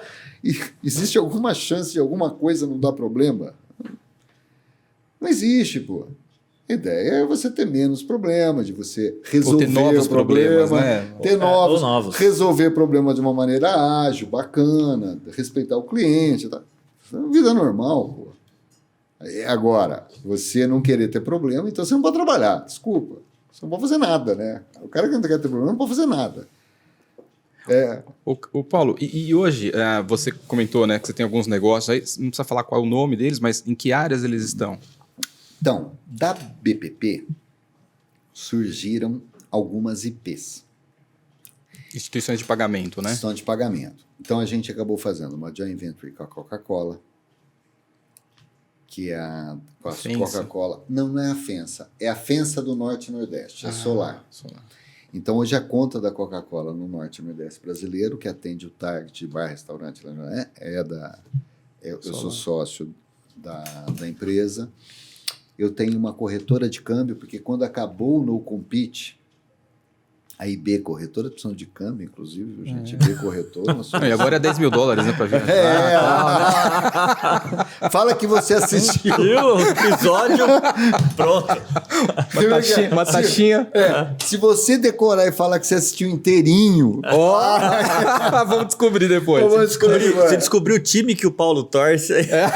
Boa. Depois a gente fala. Agora mexeu com o sentimento. Depois você volta, vamos lá. Aí... tem a IB Corretora. A corretora é uma CCTVM, não tem para explicar para as pessoas. A gente tem uma empresa que pode mexer com títulos e valores, investimento, mas eu vou usar uma que todo mundo conhece. É uma XPzinha. Boa. Tá certo? Então a gente tem a CCTVM e tem a corretora de câmbio, que essa é outra empresa. Aí eu faço parte da Superlógica. Eu sou cotista da Spinet, que é uma empresa que reserva fundos para fazer antecipações e tudo mais. Eu tenho uma empresa, cada uma, né? De vez em quando eu esqueço. Eu tenho uma empresa que é para medição de rotas, de captura do celular das pessoas, só o sinal, não, chama EWA, Everywhere Analytics. Ela captura e ela sabe o roteiro, como é que está, onde as pessoas estão andando, qual o caminho que ela faz para ir no shopping e tal. A empresa também, neste caso, marketing. É de tecnologia. Tem a empresa de intercâmbio, a CI, e eu tenho uma empresa de intercâmbio esportivo, que é Esportes, que é representante de torneios no mundo inteiro, do GOT, até que é o maior do mundo, Dana Cup, no USA Cup, Disney Cup. Temos uma outra empresa que é a Copa Floripa, que faz um evento nacional em Florianópolis, que acabou sexta-feira agora, que são 1.500 atletas também, 2.000 atletas. Grande. É grande também, a gente ocupa uma parte, junto no estádio, a final é no estádio do Avaí, que é lá em Florianópolis. Aí eu tenho peraí, vou ver se eu me perdi. E tem a Bipay, que é muito grande, que como maior cliente faz o 99. 99 táxis. Nós temos 3 milhões de clientes da 99. 99. E tem uma outra EP que chama 900, tá? Que trabalha com menos clientes e tal. Agora eu não sei se eu esqueci de alguma coisa. E aí de mineração não tem nada, não? Sim. E eu tenho participação não é mineração, né? Ela é reciclagem de minério para... Não tem minerador, tá? Que tem uma fábrica aqui em Pé de Piracicaba, em Saltinho. Bem diferente, hein? Isso é bem diferente, né? Deixa eu ver agora, eu acho que eu não esqueci de nada. Mas, em todas elas, você atua como também... Não, além de ser acionista, você está no conselho ali, Paulo, contribuindo? Não, eu diria que a gente divide um pouco, tá? Que nem... Como boa parte tem eu e o Marcos, ou eu e o Ferrari, a gente divide um pouco. Por exemplo, a Spinet, eu nunca fui. Na Coca-Cola, o Marcos nunca foi, nem o Ferrari. Na IB, o Ferrari vai mais, tal. As duas que eu não faço parte mesmo, as três, Copa Floripa, raramente, só uma vez por ano eu falo disso. Da parte de minério, também não. E da Spinet também não. As outras... Ou eu estou no conselho ou eu estou dando palpite. Ou estou trabalhando. Boa. Agora, com a venda da BPP, eu tenho mais tempo. Ô Paulo, e falando um pouco de... Tem mais tempo, né? Tocando tudo isso daí, ele tem um pouco mais de tempo. Você falou agora um pouco dessa questão de como você distribui, né? E como é que você trabalha o equilíbrio na tua vida, essa área, né? Essa questão profissional e, cara, o tempo que você dedica para você, para a família, como é que você faz isso? E, aliás, porque você comentou que você viajou muito, né? Eu viajei demais. O útil agradável também. Tem que lembrar que na época de intercâmbio puro, cara, é só viagem. É só viagem. É só viagem. Tanto é que quando as pessoas falam para mim, eu vou viajar, eu falo, puta vida, que eu adoro viajar, mas eu não gosto, por isso que eu falo assim, vamos lá para Paris? Eu falo, puta que pariu. De novo, né? Eu sempre tenho aquele de novo. Qualquer viagem que todo mundo achar normal, é aquela viagem que eu já fui demais. E normalmente sempre trabalhando. Então, viagem para mim é vulcões do Equador. Nada, tudo fora de rota. Agora, assim, o ano que vem, eu queria ir para Annapurna. As pessoas olham para mim e falam, o que é Annapurna? Cara, essa montanha. É uma montanha. É, terrível. Então, eu sempre gostei de montanha. Eu subi várias montanhas. Aqui no Brasil, eu não subi o Neblino, Roraima, Bandeira, tudo. Que legal. Então, eu sempre tive lado de... Aventureiro também. Aventureiro. Eu sempre tive. Então, o cara fala, qual viagem você queria fazer? Eu queria fazer o Transiberiano, entrar no meio da Mongólia. Lá. Isso para mim é viagem. A cidade já não... Eu não tenho... Porque, primeiro que é muito difícil um lugar que eu não tenha ido. Isso é um problema. E depois, porque aí o mundo é grande, a minha vida está chegando ao fim, né? Aquele negócio. Pô, cara. Não, o cara vai fazer 60, eu tenho 30 anos, vai, 40. São os novos 40. Não, mas tudo bem, mas tem mais 30, 40. O mundo é grande pra caramba, então não dá pra você, tem que escolher uns negócios diferentes, senão você vai repetir, né? Então eu tenho esse lado de fazer coisas diferentes, e tem coisas que eu tenho que fazer logo, porque aí chega uma idade que eu não vou conseguir subir a Annapurna com 80 anos. Então tem aí o timing para isso. Agora, você falou de divisão, né? O equilíbrio, né? Eu só tenho 2 rotinas na vida. Visitar minha mãe sábado de manhã. Todo sábado de manhã, não sei que eu esteja viajando. E jogar bola domingo de manhã. Pô. Tem aquela rotina que depende do campeonato brasileiro, que dia que está tendo o jogo. O resto é muito variado, mas eu não sou muito preso assim. Se eu tiver que... A pessoa fala assim, vamos para não sei aonde passar. Eu não fico pensando se eu tenho que trabalhar. Isso é um outro detalhe importante. O fato de trabalhar muito faz com que eu nunca pense para as pessoas falam assim, tem uma viagem dia 6, 7 para não sei aonde, vamos lá para a fazenda e tal. Eu não fico pensando se eu tenho reunião de trabalho. Eu mais que vou. Então, esse eu acho que é o pouco, apesar do empreendedor ele trabalhar mais, ele tal, se ele não for que a gente conhece muita gente que passa uma vida para trabalho, não, né? Eu não gosto disso. Aliás, eu não gosto de sair com um sócio que quando você vai almoçar ele fala de trabalho. Uhum. Eu gosto de falar de qualquer coisa. Que é uma diferença muito grande entre as cidades. Eu trabalhei a vida inteira. Se eu pegar 80% do meu trabalho, sempre foi Campinas ou São Paulo. Se eu pego as pessoas de São Paulo, você tem certos problemas com isso. Você tem que chegar para a pessoa e falar, vamos falar de outra coisa, vai, tal. Em Campinas é mais simples, né? Uhum. Agora, lá em São Paulo é mais difícil. As pessoas são tão ligadas no processo de trabalho que aí ela esquece um pouco tal. Mas eu diria que a minha vida é boa, eu consigo dar um equilíbrio. Mas é engraçado, né, Baldini? Porque assim, as pessoas acham que a riqueza está em acumular, né, grana, né? Na verdade, a riqueza está em você ter tempo para fazer o que você quer, né? E acho que é isso que você conquistou, né, Paulo? E acho que tem muito para contribuir, para compartilhar com a gente isso, né? E quando você faz, como é que é aquela história de quando você quer alguma coisa, peça para alguém ocupado, eu acredito naquilo mesmo. Sempre dá um jeito de fazer e tal. Por ter feito muita coisa na vida, muitos amigos nos procuram para perguntar o que acha disso, daquilo. Eu estou sempre disposto. Então, no máximo que eu posso falar assim, seguinte, sábado eu fico na minha mãe das 8h30 até umas 10h30. Eu vou nadar. Quer ir lá no Café do Posto? A gente conversa.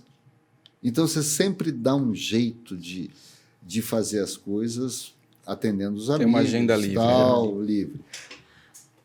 Mas quando você olha essa história toda de empreendedorismo, né, de várias empresas onde você mergulhou, se dedicou muito, algumas que você acompanhou mais de longe, mas delas, se você pudesse citar aquela onde você construiu um grande case, que você fala, cara, esse aqui me orgulho pra caramba.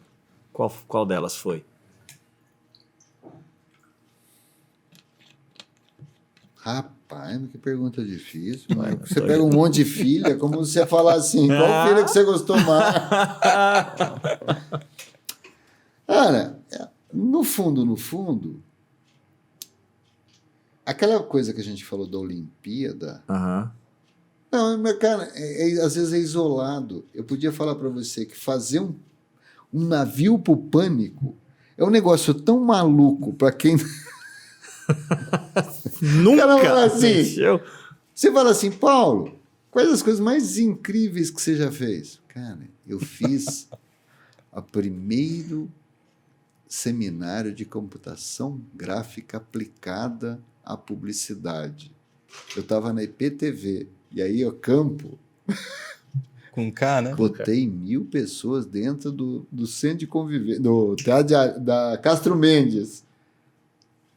O cara falou assim, como um moleque fez aquele negócio, conseguisse convencer o Hans Donner a vir para Campinas. Você tá brincando. Não, estou falando para você, fazer um navio do zero, fazer a Olimpíada Pavisa, não tem nada a ver. Eu falei 3 coisas que não tem nada a ver. E 3 coisas Projetos, espetaculares. né? Quantos anos você tem, André? Tô com 4-1. 4-1. Você lembra do Intercolegial em Campinas? Intercolegial... 95? Não. 96? Você não vai lembrar. Não. Fui eu que fiz. Como é que eu fazia um evento para esporte em Campinas com 4.000 moleques na rua, 10 lugares, abertura no Taquaral com 5.000 pessoas, Hortência, eu comecei a Hortência a abrir. Essa é de muito difícil falar. Eu teria que falar eventos dentro das coisas que eu fiz, que me orgulha, assim. Sim. Lá na frente eu não vou falar da CI. A CI foi uma empresa que teve começo, que teve estrutura, funcionário lá, mas lá dentro aconteceu um negócio. O Vitor olhou para mim um dia e falou assim, nós somos 5% do tamanho do STB. Do SPB? STB. Student Travel Bureau. Ah, tá. Uhum. Um dia nós vamos ser maior que eles. O Vitor, você está louco. Possível. Nós fomos. Passou. Marketing, publicidade, trabalho, produto. Então, gente, super lógica. Nós entramos aqui, nós tínhamos 13%, 14% do mercado. Nós tínhamos 50%. Então, usando um sócio meu, onde eu não estava, quando o Marcos abriu a Confidência, os caras falaram, você está louco, fazer câmbio legal em shopping? Isso vai dar prejuízo. O negócio dava uma risada da cara dele. O cara dava uma risada. Que era uma coisa, como o câmbio legal, tudo certinho, no shopping, pagando aluguel, você está louco. Eu não estava louco. Essa hora, os desafios, né? Não sabendo que era impossível, foi lá e fez. Por isso que é bom não ser especialista, né? Porque você não tem bloqueio, né, cara? Não fica vendo muita foto da viagem, vai lá e esse negócio, então é muito difícil. Você está falando de filhos que eu tive aí. Agora tem novos e tal. Eu não estava aqui eu não entrei na Superlógica há pouquíssimo tempo, de uma empresa que tinha muito tempo, né? Eu tenho um amor pela Superlógica, você não tem ideia. Manda um beijo pro Carlos. Carlos, um beijo para você. Assim, eu queria falar que foi por tua causa que eu estou aqui. Boa. Mas vamos lá, você trabalhou com câmbio, trabalhou muito forte com turismo, tem empresas ainda que você investe. E aí veio a pandemia.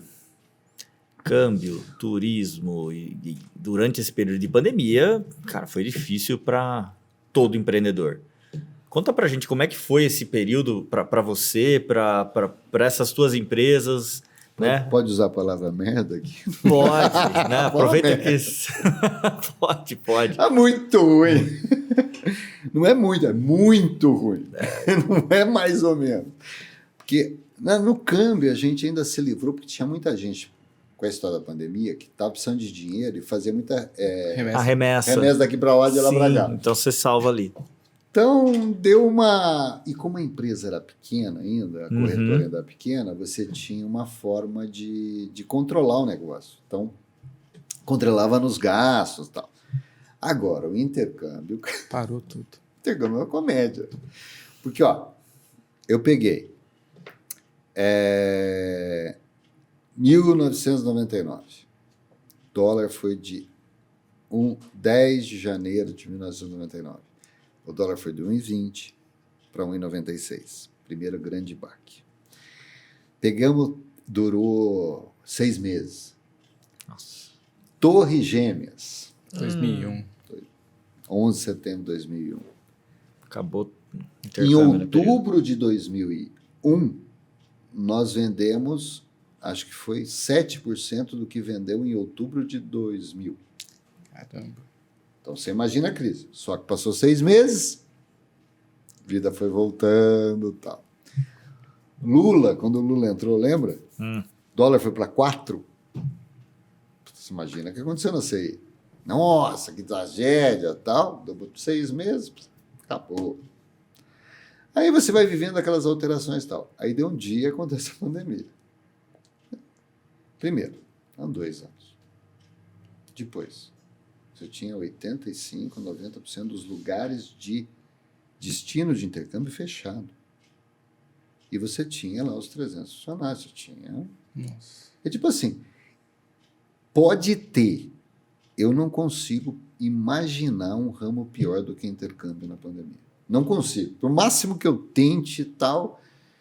E hoje de manhã, estava com um sócio do intercâmbio, falei para ele assim, mas ele falou, você vai acreditar, rapaz?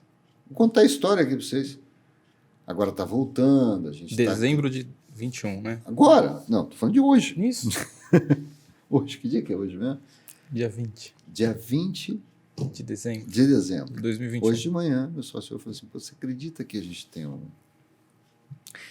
nome é intercâmbio TIM, então a gente pega grupos de teenagers, de adolescentes, vai com o acompanhante e tem os pacotes.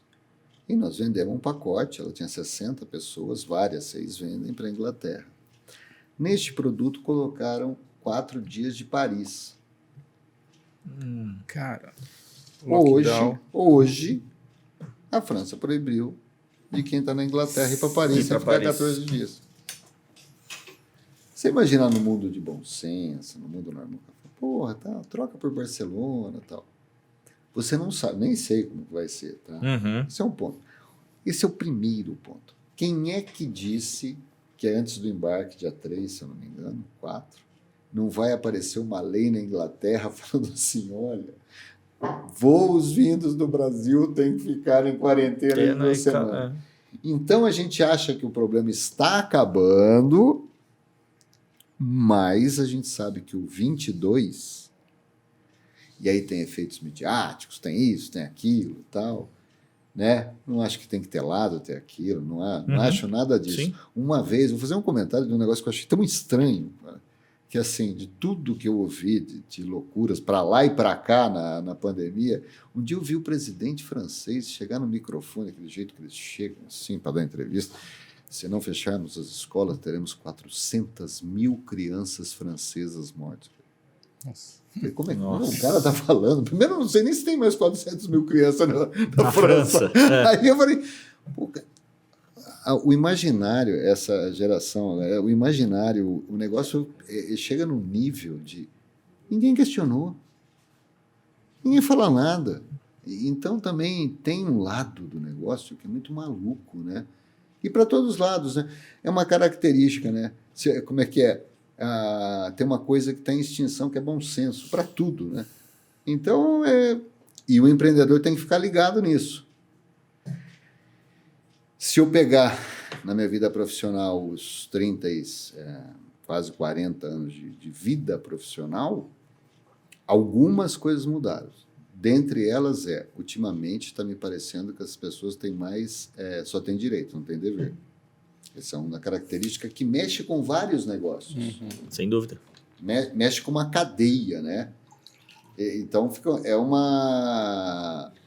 desequilíbrio, né? Fica um desequilíbrio, fica um negócio meio estranho. E não é só o setor de empreendedorismo, as coisas que a gente escuta na rua, em grupos, aquilo. E nos condomínios, dentro. Eu faço parte do condomínio, moro no condomínio. Tudo que você escuta, que você, assim... Falta conversa, falta bom senso, falta experiência, falta o contato. Pô, gente, peraí, né? Ô Paulo, e até pegando um pouco, né, dessa história aí que você comentou sobre a pandemia, né? E aí falando de 2022, enfim, dos desafios que a gente vai ter pela frente, né? E aí, putz, a tua experiência de empreender em vários negócios e tal, o que você deixa de dica para esses caras que estão aí ralando, né? Que estão querendo dar certo, né? Seja no digital, seja em outras áreas, mas são empreendedores, né? Olha, eu quase atropelei o microfone, mano. O que você, assim, pode dar, sei lá, de recomendação, de conselho? Porque, cara, você está falando agora de uma forma, assim, tão natural. Claro que você deve ter uma equipe lá cuidando desse imbróglio aí agora que virou, né? Mas o empreendedor, cara, ele tá ali na ponta, né? Suando, né? O que você diz para esse cara? Sabe o que eu sinto, assim? E época difícil, né? Geralmente é que desponta os caras que vão dar mais certo depois de um tempo. Mas tem um detalhe importante que aí eu vejo empreendedor jovem, né? Porque na realidade os velhos eu não preciso. As pessoas que têm a minha idade, elas já têm a experiência delas, já têm o jeito que elas pensam, tudo. O que eu acho muito comum para os jovens de hoje quando eu converso com um empreendedor jovem, vários vêm pedir aporte, né? E vem pedir aporte para a gente, faz aporte, seja anjo, seja isso, seja aquilo, é que eles chegam com um discurso muito pronto do cara que vendeu a empresa por bilhões. Coisa meio maluca isso, né? É como se... eu acho que essa geração do mundo da internet acha que tudo é um botão. Então, eles sempre usam um determinado caso, que é 1 no 1 milhão que deu certo, para justificar por que ele já vale 1 bi. Isso é um erro. Uma coisa é você sonhar em ter um negócio, tá? Uma construção. A Superlógica foi uma construção de um negócio. Anos. 20 anos, né, cara? Né? É uma construção de um conceito, tá certo?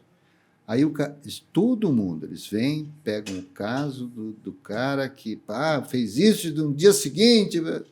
Tá. Tem gente, eu conheço, estava na IPTV quando os caras ganharam na Mega Sena. Na realidade, naquela época chamava Sena. Sabe qual a chance de ganhar na Mega Sena? É 1 em 51 milhões de chances. Você tem 51 milhões de combinações. Aí o cara vai ganhar na Mega Sena. Aí o cara quer pegar aquele caso da Mega Sena e transportar para a vida real. A vida não é assim. Você tem chance de dar certo, você tem que ter um sonho. Você pode sonhar com um negócio de 1 bi mesmo, deve sonhar. Na realidade, se você não fica sonhando alto, você não vai chegar a nada, né? Exato. Uma coisa é sonhar. A outra coisa é você acreditar que não tem um meio. Então, esse é o primeiro ponto. Porque a pessoa às vezes ela não entende que ela está fazendo assim, ó. Aí vai chegar ponto de... Aí ela vai fazer isso. Não.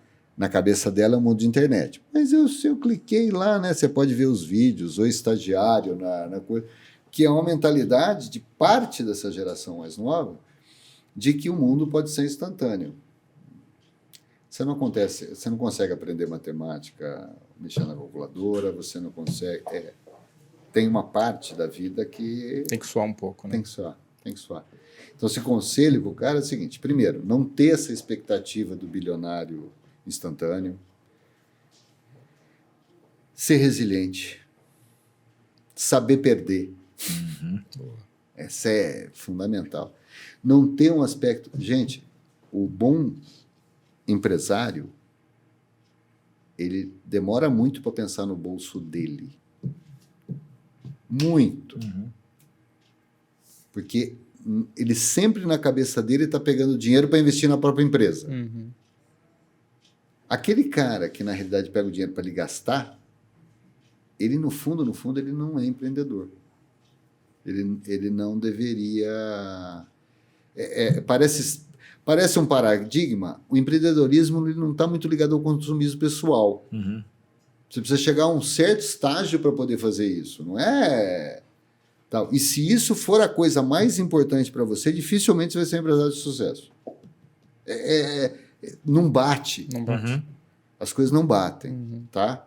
Boa. E aí também tem o seguinte, tem um negócio, agora eu vou ser meio filosófico. Vamos Bora, lá, bora. pode ir. O empreendedor de verdade, o empresário de verdade, ele tem mais satisfação na realização do negócio do que no dinheiro que dá. O negócio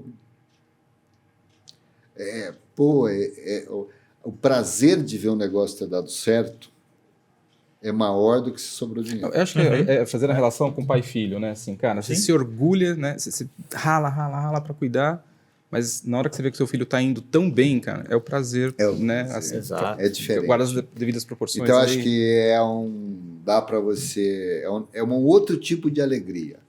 Acho que você tem vários tipos de inteligência, tem vários tipos de alegria. Boa. A satisfação, o tipo de adrenalina, de coisa que dá quando o negócio é bem sucedido, é diferente do... Aí eu posso falar, você fala assim, quais os momentos mais felizes? Aí eu vou voltar no navio, né?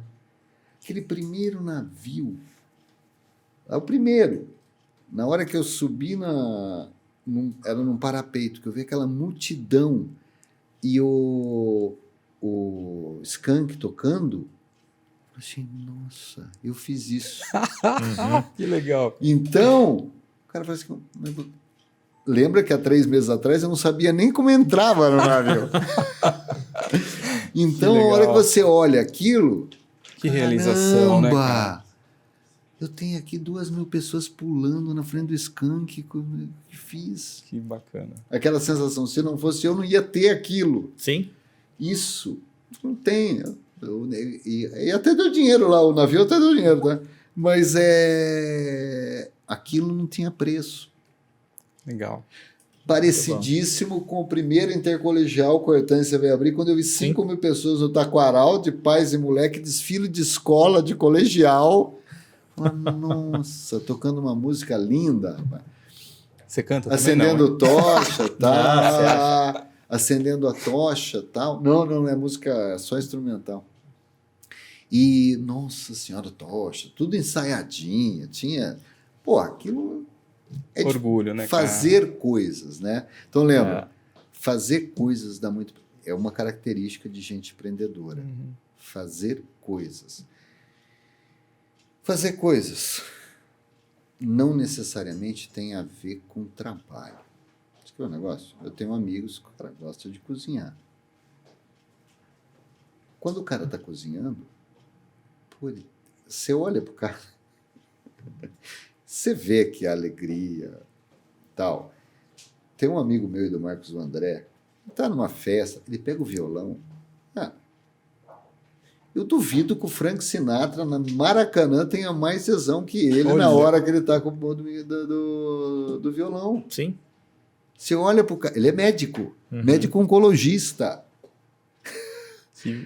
Mas a hora que ele pega aquele violão, ele é o Paulinho da Viola no meio do coisa, tocando. E, cara, bom, primeiro que ele toca muito mesmo. Uhum. Mas fazer coisas tem uma...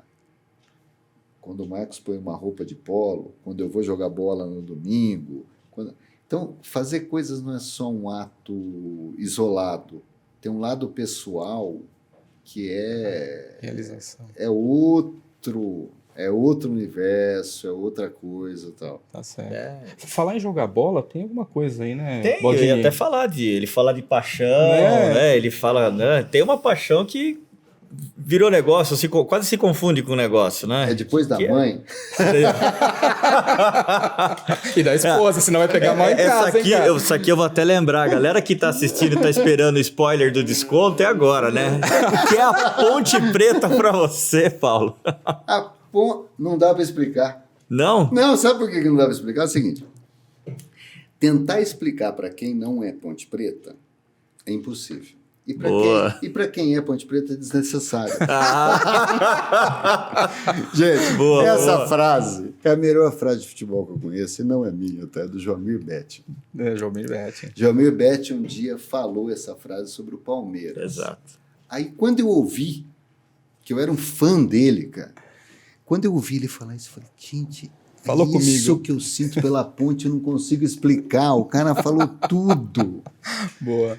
É uma não, paixão é uma paixão diferente. É um negócio diferente mesmo, eu tô falando sério. Sim, mas acredito. Não dá para explicar para as pessoas como é que é estar no estádio. E quando você tá ali, você tá torcendo, aquilo tem um efeito diferente do tipo de amor. O tipo de amor que você tem pela família, o tipo de amor que você tem pelo filho. É um outro tipo. Que só algumas pessoas têm. Boa parte não tem. Se o cara fala assim, Paulo, o que você quer fazer? Um dia você vai se aposentar? Eu falo, não, se aposentar nunca, que eu acho que com o meu estilo de vida é muito difícil eu me aposentar. Eu acho que eu teria um câncer mais cedo, um ataque cardíaco mais novo do que deveria. Mas eu queria estar lá na Ponte Preta, vendo o jogo, ajudando, tal. Ah, você quer ser presidente? Não. Meu irmão foi presidente da Ponte. Não quero. Lado político, de futebol, tal, não sei o quê. Mas eu queria estar presente e ajudando. Então, eu consigo me ver daqui a 7, 8, 10 anos ser aquele cara que ajuda mesmo, que é um voluntário lá e que vai, que tal. Eu consigo ver isso se o futebol não acabar no modelo que existe, né? No formato que existe, para poder ter um voluntário. Então, é uma paixão diferente. É um negócio muito maluco. E meu pai E eu fui levado para o estádio de sacanagem. Olha. Como assim? Porque é o seguinte, eu tinha 6 anos e eu acho que eu não queria ir no campo. E meu pai, vamos lá no campo da Ponte, vamos lá no campo da Ponte. Eu falei, não vou, pai, não quero ir no jogo, não quero ir no jogo, não quero ir no jogo. E tinha um ratinho na televisão chamado Topo Gigio. Topo Gigio. Topo Gigio. Aí meu pai virou para mim e falou assim, vamos lá no campo, que lá tem Topo Gigio. Pô.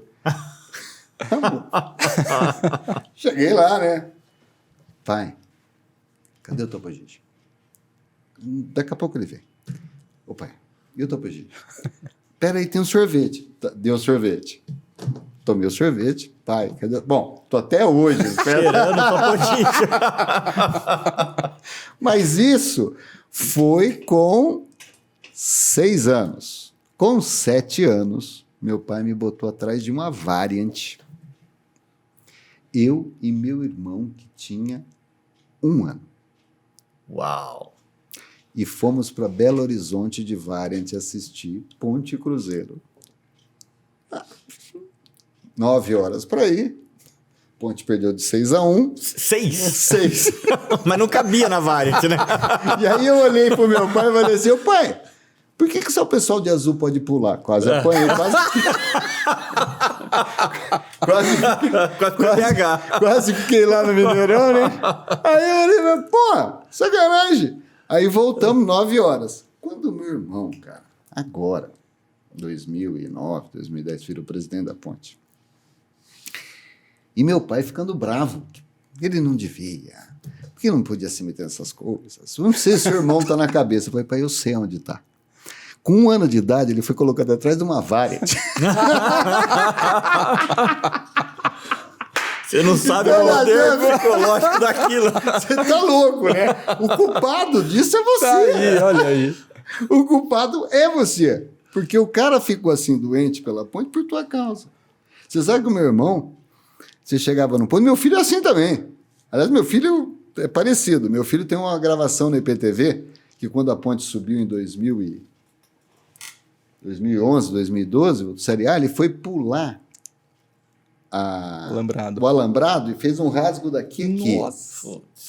E aí foi parar na ambulância, tudo contente, pulando e correndo. Pô, fui parar no Hospital Médico Arabugrino, inclusive. Ficou bravo com ele pela razão tal. Bom, fui parar no Mário Gatti e tal. Ele todo contente, porque ele acha que ele tem uma marca. Nossa, olha daquele só. evento. E ele falou isso na IPTV. Foi da entrevista, da emoção. Quer dizer, você vai criando esse negócio de débil mental pelo clube, você vai criando em gerações, né? Você vai Você vai criando um atrás do outro. Aquilo que meu avô fazia, que o meu pai fazia, que eu fazia, meu filho faz. Ele pega o radinho depois do jogo e vai ouvindo os comentários até... Então não é um negócio assim... Ô Baldini, você viu o time que ele foi lá em BH, né? Assistindo. Sim. Cruzeiro, cara de negócio, quer ir, não sei não, hein, ó, O cara. que é essa história? Você acha que vai funcionar? Cruzeiro sendo comprado Pô, Como empresário, como empresário? acho muito difícil no Brasil. Uhum. O que eu acho difícil no Brasil? A estrutura brasileira de futebol ela é totalmente voltada a associações e clubes.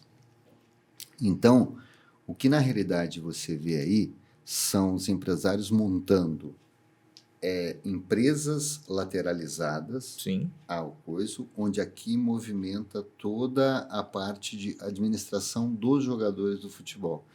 Só que você não pode esquecer que aqui você tem conselho e tem aqueles regimentos de 1900 com todas as regras do que pode e o que não pode. Então, chega um determinado momento, você sempre vai ter um tipo de conflito. Uhum. Isso está dando certo agora no Bragantino com o Red Bull, porque com todo respeito ao Bragantino, porque o Bragantino não tem torcida, não tem, é um clube que já tinha, entre aspas, o Marquinhos já era meio dono do negócio. Uhum. Então você consegue dominar aquilo. Primeiro que ninguém tem uma expectativa de que lá em Bragança, se não existisse o Red Bull, que o Bragantino ia disputar, não ia disputar nunca nada. Uhum. Então você acaba se adequando a uma situação que você beneficia disso. Agora, toda a estrutura do futebol brasileiro é complexa fazer o que nós estamos fazendo.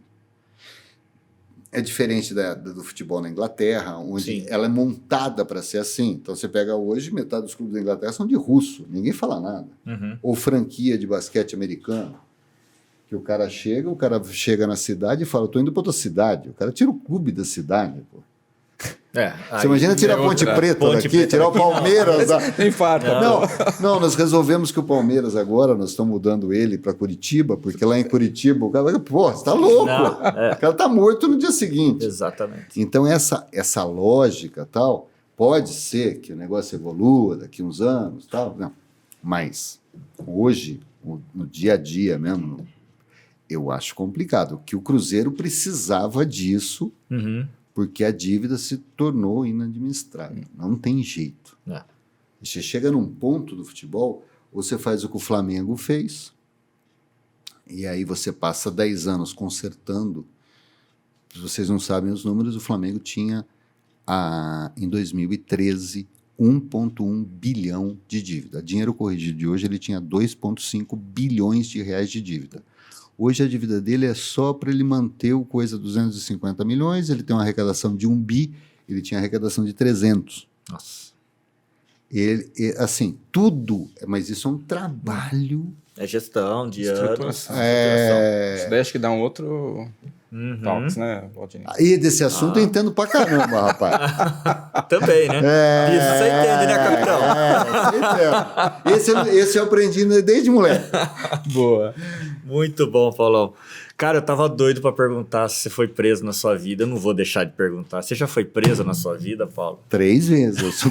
Agora... Não tem ninguém te procurando mais não, né? Então. Boa, ninguém mais tá te procurando, porque isso aqui vai ser visto por um monte de gente, cara. Cara, eu nunca Você já falou seu endereço. Eu nunca fui preso no Brasil. Isso já é alguma coisa. Não, as 3 vezes que eu fui preso, também não fiquei tão preso assim, né, gente? Não é? Puxa vida, hein? O único que eu fiquei preso de verdade foi na Alemanha, um dia. Mas eu fui preso na Bolívia, uma experiência muito bacana, porque eu estava com um colega que estava sem o passaporte, na porta do hotel. E o boliviano passou e falou assim, passaporte, um guarda. Sim. Eu falei, eu vou pegar. Não está com você, estão presos. Eu falei, mas eu tenho passaporte. Está preso porque é amigo dele. Fomos os 2 para cadeia. Aí o cara começou a tal. Aí ele falou que a gente tinha que pagar.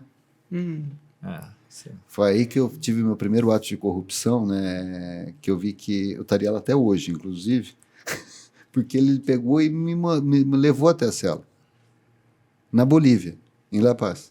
Quando eu vi a cela da Bolívia, em La Paz, eu resolvi pagar a taxa que ele estava falando lá, que acho que era 1 peso boliviano. Tal. Isso foi na Bolívia. Sim. Mas essa não foi nem engraçada. Engraçada foi na Grécia. Porque na Grécia, rapaz, o que aconteceu comigo? Em 1991, acho que foi 91, tinha estourado a embaixada da israelense na Argentina, em Buenos Aires. Um atentado lá. Atentado. Foi 2 meses antes de eu ter ido para a Grécia numa convenção da IAEST. Quando eu cheguei em Atenas, eu estava na fila e eu tinha vindo de Aerolíneas Argentinas, parava em São Paulo. De São Paulo, eu ia para Madrid. Em Madrid, eu peguei outro voo e fui para Atenas. Acho que era da Ibéria.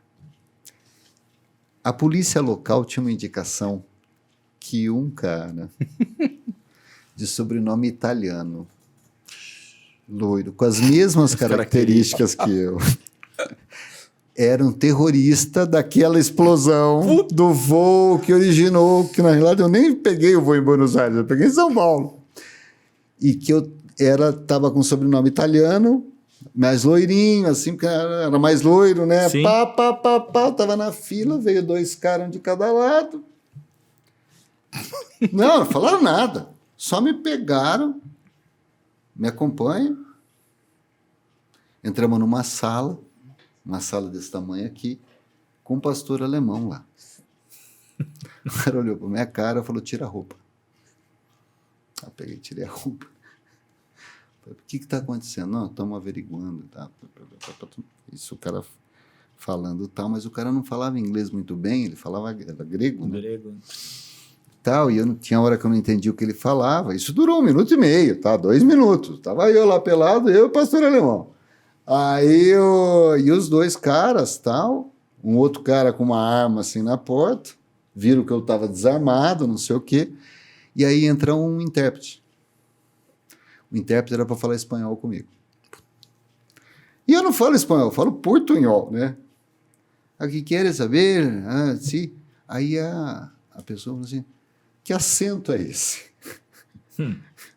Eu falei, é que eu não falo espanhol direito, né? Falei, como você não fala espanhol direito? Eu falei, não falo, eu sou brasileiro. Você é brasileiro? Saiu todo mundo correndo. Só que saiu todo mundo correndo, eu pelado e o pastor alemão. Aí eu falei, e agora? Aí eu olhava, não estava nem o cara da arma, mas o pastor alemão estava lá. Aí minha roupa aqui, ó. E para pegar? Cara, aí eu fazia assim, o pastor... Aí eu peguei e falei, amigo, eu sou amigo. Botei a mão na frente, né, qualquer situação. Não ia adiantar nada também, porque você imagina aquele... Ia tudo, né? Fiquei lá parando, cara. Demorou uns 4 minutos. Para mim, foram uma eternidade. 5 anos, né? E eu olhava fixo no pastor, não tirava o olho dele, ficava assim. Falei, não, você não vai fazer nada comigo. Não vai ser assim, né? Que acaba. Você não tá certo. Pô, sacanagem, né? Pô, calma. Aí depois uns 4, 5 minutos apareceu o cara. Aí eu pedi explicação, ninguém deu. Aí depois, a hora que eu estava saindo, tinha aquele cara da arma. Aí, nada. Aí eu passei pelo tradutor. Falei, pois não vai nem explicar. Falei, não, é que nós estávamos atrás de um argentino com sobrenome italiano e você estava sentado na fileira, a gente achou que era você. E aí depois veio a história do coisa. Azar. Ou seja, fui preso de azar, certo? E a última não foi de azar. A última foi encomendada. Como assim encomendada? Encomendada porque a besteira que eu fiz fui dar uma de Salvador da Pátria, estava na Alemanha, na volta da viagem para a Grécia. Na mesma viagem você conseguiu ser preso 2 vezes. Uma na chegada. Pô, Paulo. Saí da Grécia. Tava com a moléstia, né? O voo voltava de Frankfurt. E essa história da explosão da embaixada tinha alerta num monte de aeroporto, né? E a hora que eu cheguei no aeroporto, e não sei se você se lembra, Vocês são muito jovens, é difícil contar isso para vocês. Pô. O dólar estava 1 para 1. Então, o que acontecia? Era 1,5, era barato pra caramba viajar, né? Então, saía aquelas promoções de pacote de viagem que você podia escolher. Ir para um hotel em Fortaleza, ficava o dobro do preço do que ir para a Alemanha. Estou na fila para voltar e eles puseram um raio-x do lado de fora para as malas de mão. Uhum. E estava eu, tinha uma menina, que era, acho que era inglesa, aí tinha um casal de brasileiros. O cara tinha uns 2 metros de altura, Juiz de Fora. E a esposa. Tudo bem? Então, fui conversando assim meio de lado, né? Não dá para... Tá, a moça tá no meio, mas você, tá, como é que tá? E o cara era um cara muito... Ele era mineiro, né? Aquele cara bem da terra, tal. Rapaz, muito bonito isso daqui, a gente não fala direito, mas aí às vezes se complica, tal. Bom, moral da história, o cara, ele conhecia Aparecida do Norte, Belo Horizonte, ele era de Juiz de Fora, Rio de Janeiro e estava em Frankfurt. Essa era a experiência de viagem dele. Então, o cara tinha... ele não estava numa roubada, mas o cara não tinha experiência de viagem, tal, né? Um cara bem da terra. Bom, enfim... Esse cara, depois de eu conversar com ele, descobri que trabalhava no Banco do Brasil, papapá. Cara muito simpático, esposa super simpática, eles foram passar a mala no negócio. Então, eu voltei para o meu lugar. Quando eles foram passar a mala, apitou. Quando apitou, chegou Angela Merkel. Era a cara dela, inclusive. Acho que até era ela, né? Antes da... Cara, começou a falar alemão, não fala uma palavra de alemão. Tá? E falava, e essa mulher começou a chorar. A mulher do cara começou a chorar. E ela abriu a mala, e aí, rapaz, foi cueca, calcinha, foi tudo para tudo quanto é lugar. Tal. E ela chorava, o que eu fiz de errado? Ela falava em português, o que eu fiz de errado? Eu falava, calma. Aquilo, não sei, eu tive isso 6, 7 vezes na vida. Eu sou uma pessoa muito calma, né? Bateu um sino. Aí eu fui lá na alemã, na Angela Merkel. Tomou Cara, as dores da eu mulher. olhei para ela. Cara. Eu lembro que eu falei. É o seguinte, ela é turista, veio gastar o dinheiro do seu país. Você devia respeitá-la. Ela, com certeza, não tem nada aí dentro. E se for para ela tirar tudo, vocês deviam refazer a mala. Por um alemão, não é por uma alemã. O Marcos Te chamaram na salinha. Não chamaram, foi melhor. Ela fez tudo o que eu falei. Ela brigou, ela arrumou. Mas a da fila ficou parada. Ela arrumou, entregou a mala para a mulher. Ela tinha um radinho dentro, um negócio que tocou. Foi embora. A mulher foi embora. Parou de chorar e foi embora. A inglesa olhou para mim com aquela cara de agora. É a sua vez, né? A inglesa passou e eu levava, todo mundo tinha notebook, mas eu tinha um laptop de 8 quilos, era um negócio desse tamanho assim. Sabe, você botava, parecia uma bolsa lateral. Sim. Tô passando, rapaz. A mulher olhou para minha cara e falou assim, o que é isso aí? Angela Merkel. A mesma. É um computador. Não tem computador desse tamanho. Ali você entendeu que é hoje. Chegou a minha vez. Ali eu entendi que não ia... Eu só não sabia que ia ser tão ruim. Porque ali eu entendi que eu ia tomar um esporro e tal, e vai embora, né? Você vai ser apreendido para averiguação, porque pode ter uma bomba aí dentro. Pô. Nossa. Aí eu cheguei na sala, o cara falou, liga o negócio. O adaptador alemão não era igual que eu tinha.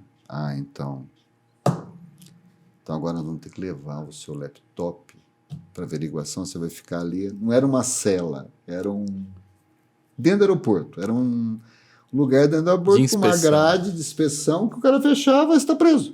Puta. Paulo. No dia. Aí, de 6 em 6 horas, eles me davam uma garrafinha de água dessa. E depois de 12 horas, eles deram um pão de forma com negócio. Estava preso. Uau. Aí tentava falar, Nada. nada. Eu acho que ela rodou o turno dela. No dia seguinte, ela queria ver minha cara, né? Pô. Ela queria ver minha cara. Aí no dia seguinte e tal, dormi lá no chão, num colchonete de chão, sleeping bag. Uhum. No dia seguinte ela veio, e aí eu tive a impressão de que um cara que estava com ela era o supervisor, era o chefe e tal. Aí eu falei assim, engole, agora que você voltou a pensar. E eu fui pedir desculpa para ela, para o cara. Cheguei assim e falei, olha, ontem eu queria inclusive pedir desculpa que eu não fui muito cortês. Expliquei a situação, era um brasileiro, muito simples. Pá, pá, pá, pá. Aí ela pegou e fez assim, Libera. Paulinho. A história é pra contar hoje, né, Baldinho? Muita história pra contar. Hein? E aí, encerramos hoje? Mas não foi a pior coisa que eu fiz de perrengue que eu passei na vida, viu? Não foi isso aí, não. Foi nem numa ilha da Indonésia que eu me meti numa ilha errada, um barco me deixou.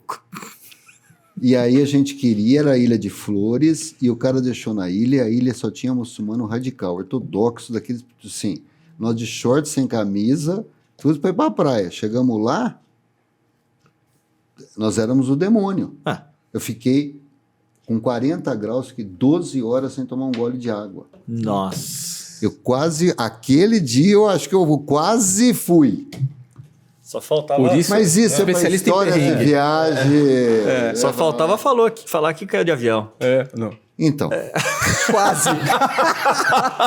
2 vezes. Aí...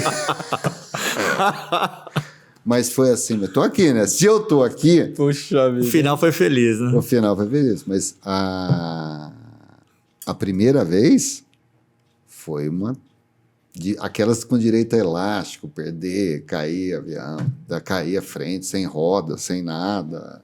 Aquela foi barra pesada, cara. Poxa. Aqui no Brasil? Não, nos Estados Unidos. 1990, acho que foi. Puxa.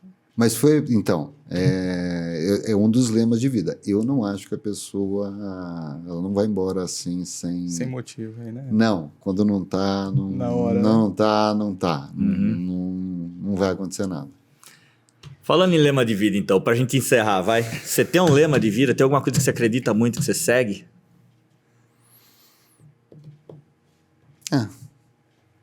Não se preocupa muito com os outros, faça a sua parte com carinho e com amor. Se acertar mais que errar, tá bom demais. Boa. Muito bom. Muito boa. Maravilha, gente. Olha, tô dando quase Hoje 2 rendeu, horas. Hein, cara? 2 horas de Poxa. conversa. Você vai perguntar um sonho? Opa. Só se for agora.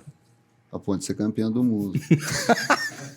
Pô. Esse é daqueles, né? Eu podia ter aplicado aquela pergunta, né? A gente conversou. Mas não é só você que acredita, não. Acho que tem mais gente. Rapaz, são raros. Eu acho que tá diminuindo. Então tá bom, obrigado. Boa, Paulinho. Obrigadão por ter vindo. Uma parte Cara, muito legal, Paulinho. Obrigado vocês aí. É bacana compartilhar isso. Pô, muito bom. Uma honra Muito te ouvir bacana. aqui hoje. E é bacana estar aqui e fazer parte da Superlógica. Às vezes parece como a gente vem pouco, o conselho não é todo dia, né? Mas, pô, é muito amor aqui pela Superlógica. Eu admiro muito. Eu tenho Tá certeza. bom? Que bacana. Paulo, obrigado. Valdini, valeu, obrigado, Marcelo. Valeu. Obrigado, pessoal aqui que está aqui ouvindo história. Não aguenta mais ouvir história, né? Você gostou? Pô, puxa saco, cara! É isso aí, pessoal. Esse foi mais um Superlógica Talks, o podcast de empreendedorismo e tecnologia da Superlógica. Hoje contou com Paulo Della Volpe, né? Paulo Della Volpe e meu parceiro aqui, Marcelo Kuma. Pessoal, curtam, compartilhem e vamos lá, compartilha com a gente até mais pessoas que vocês gostariam de ver aqui no Superlógica Talks. Gente, valeu. Obrigado, Obrigado. gente. Boa.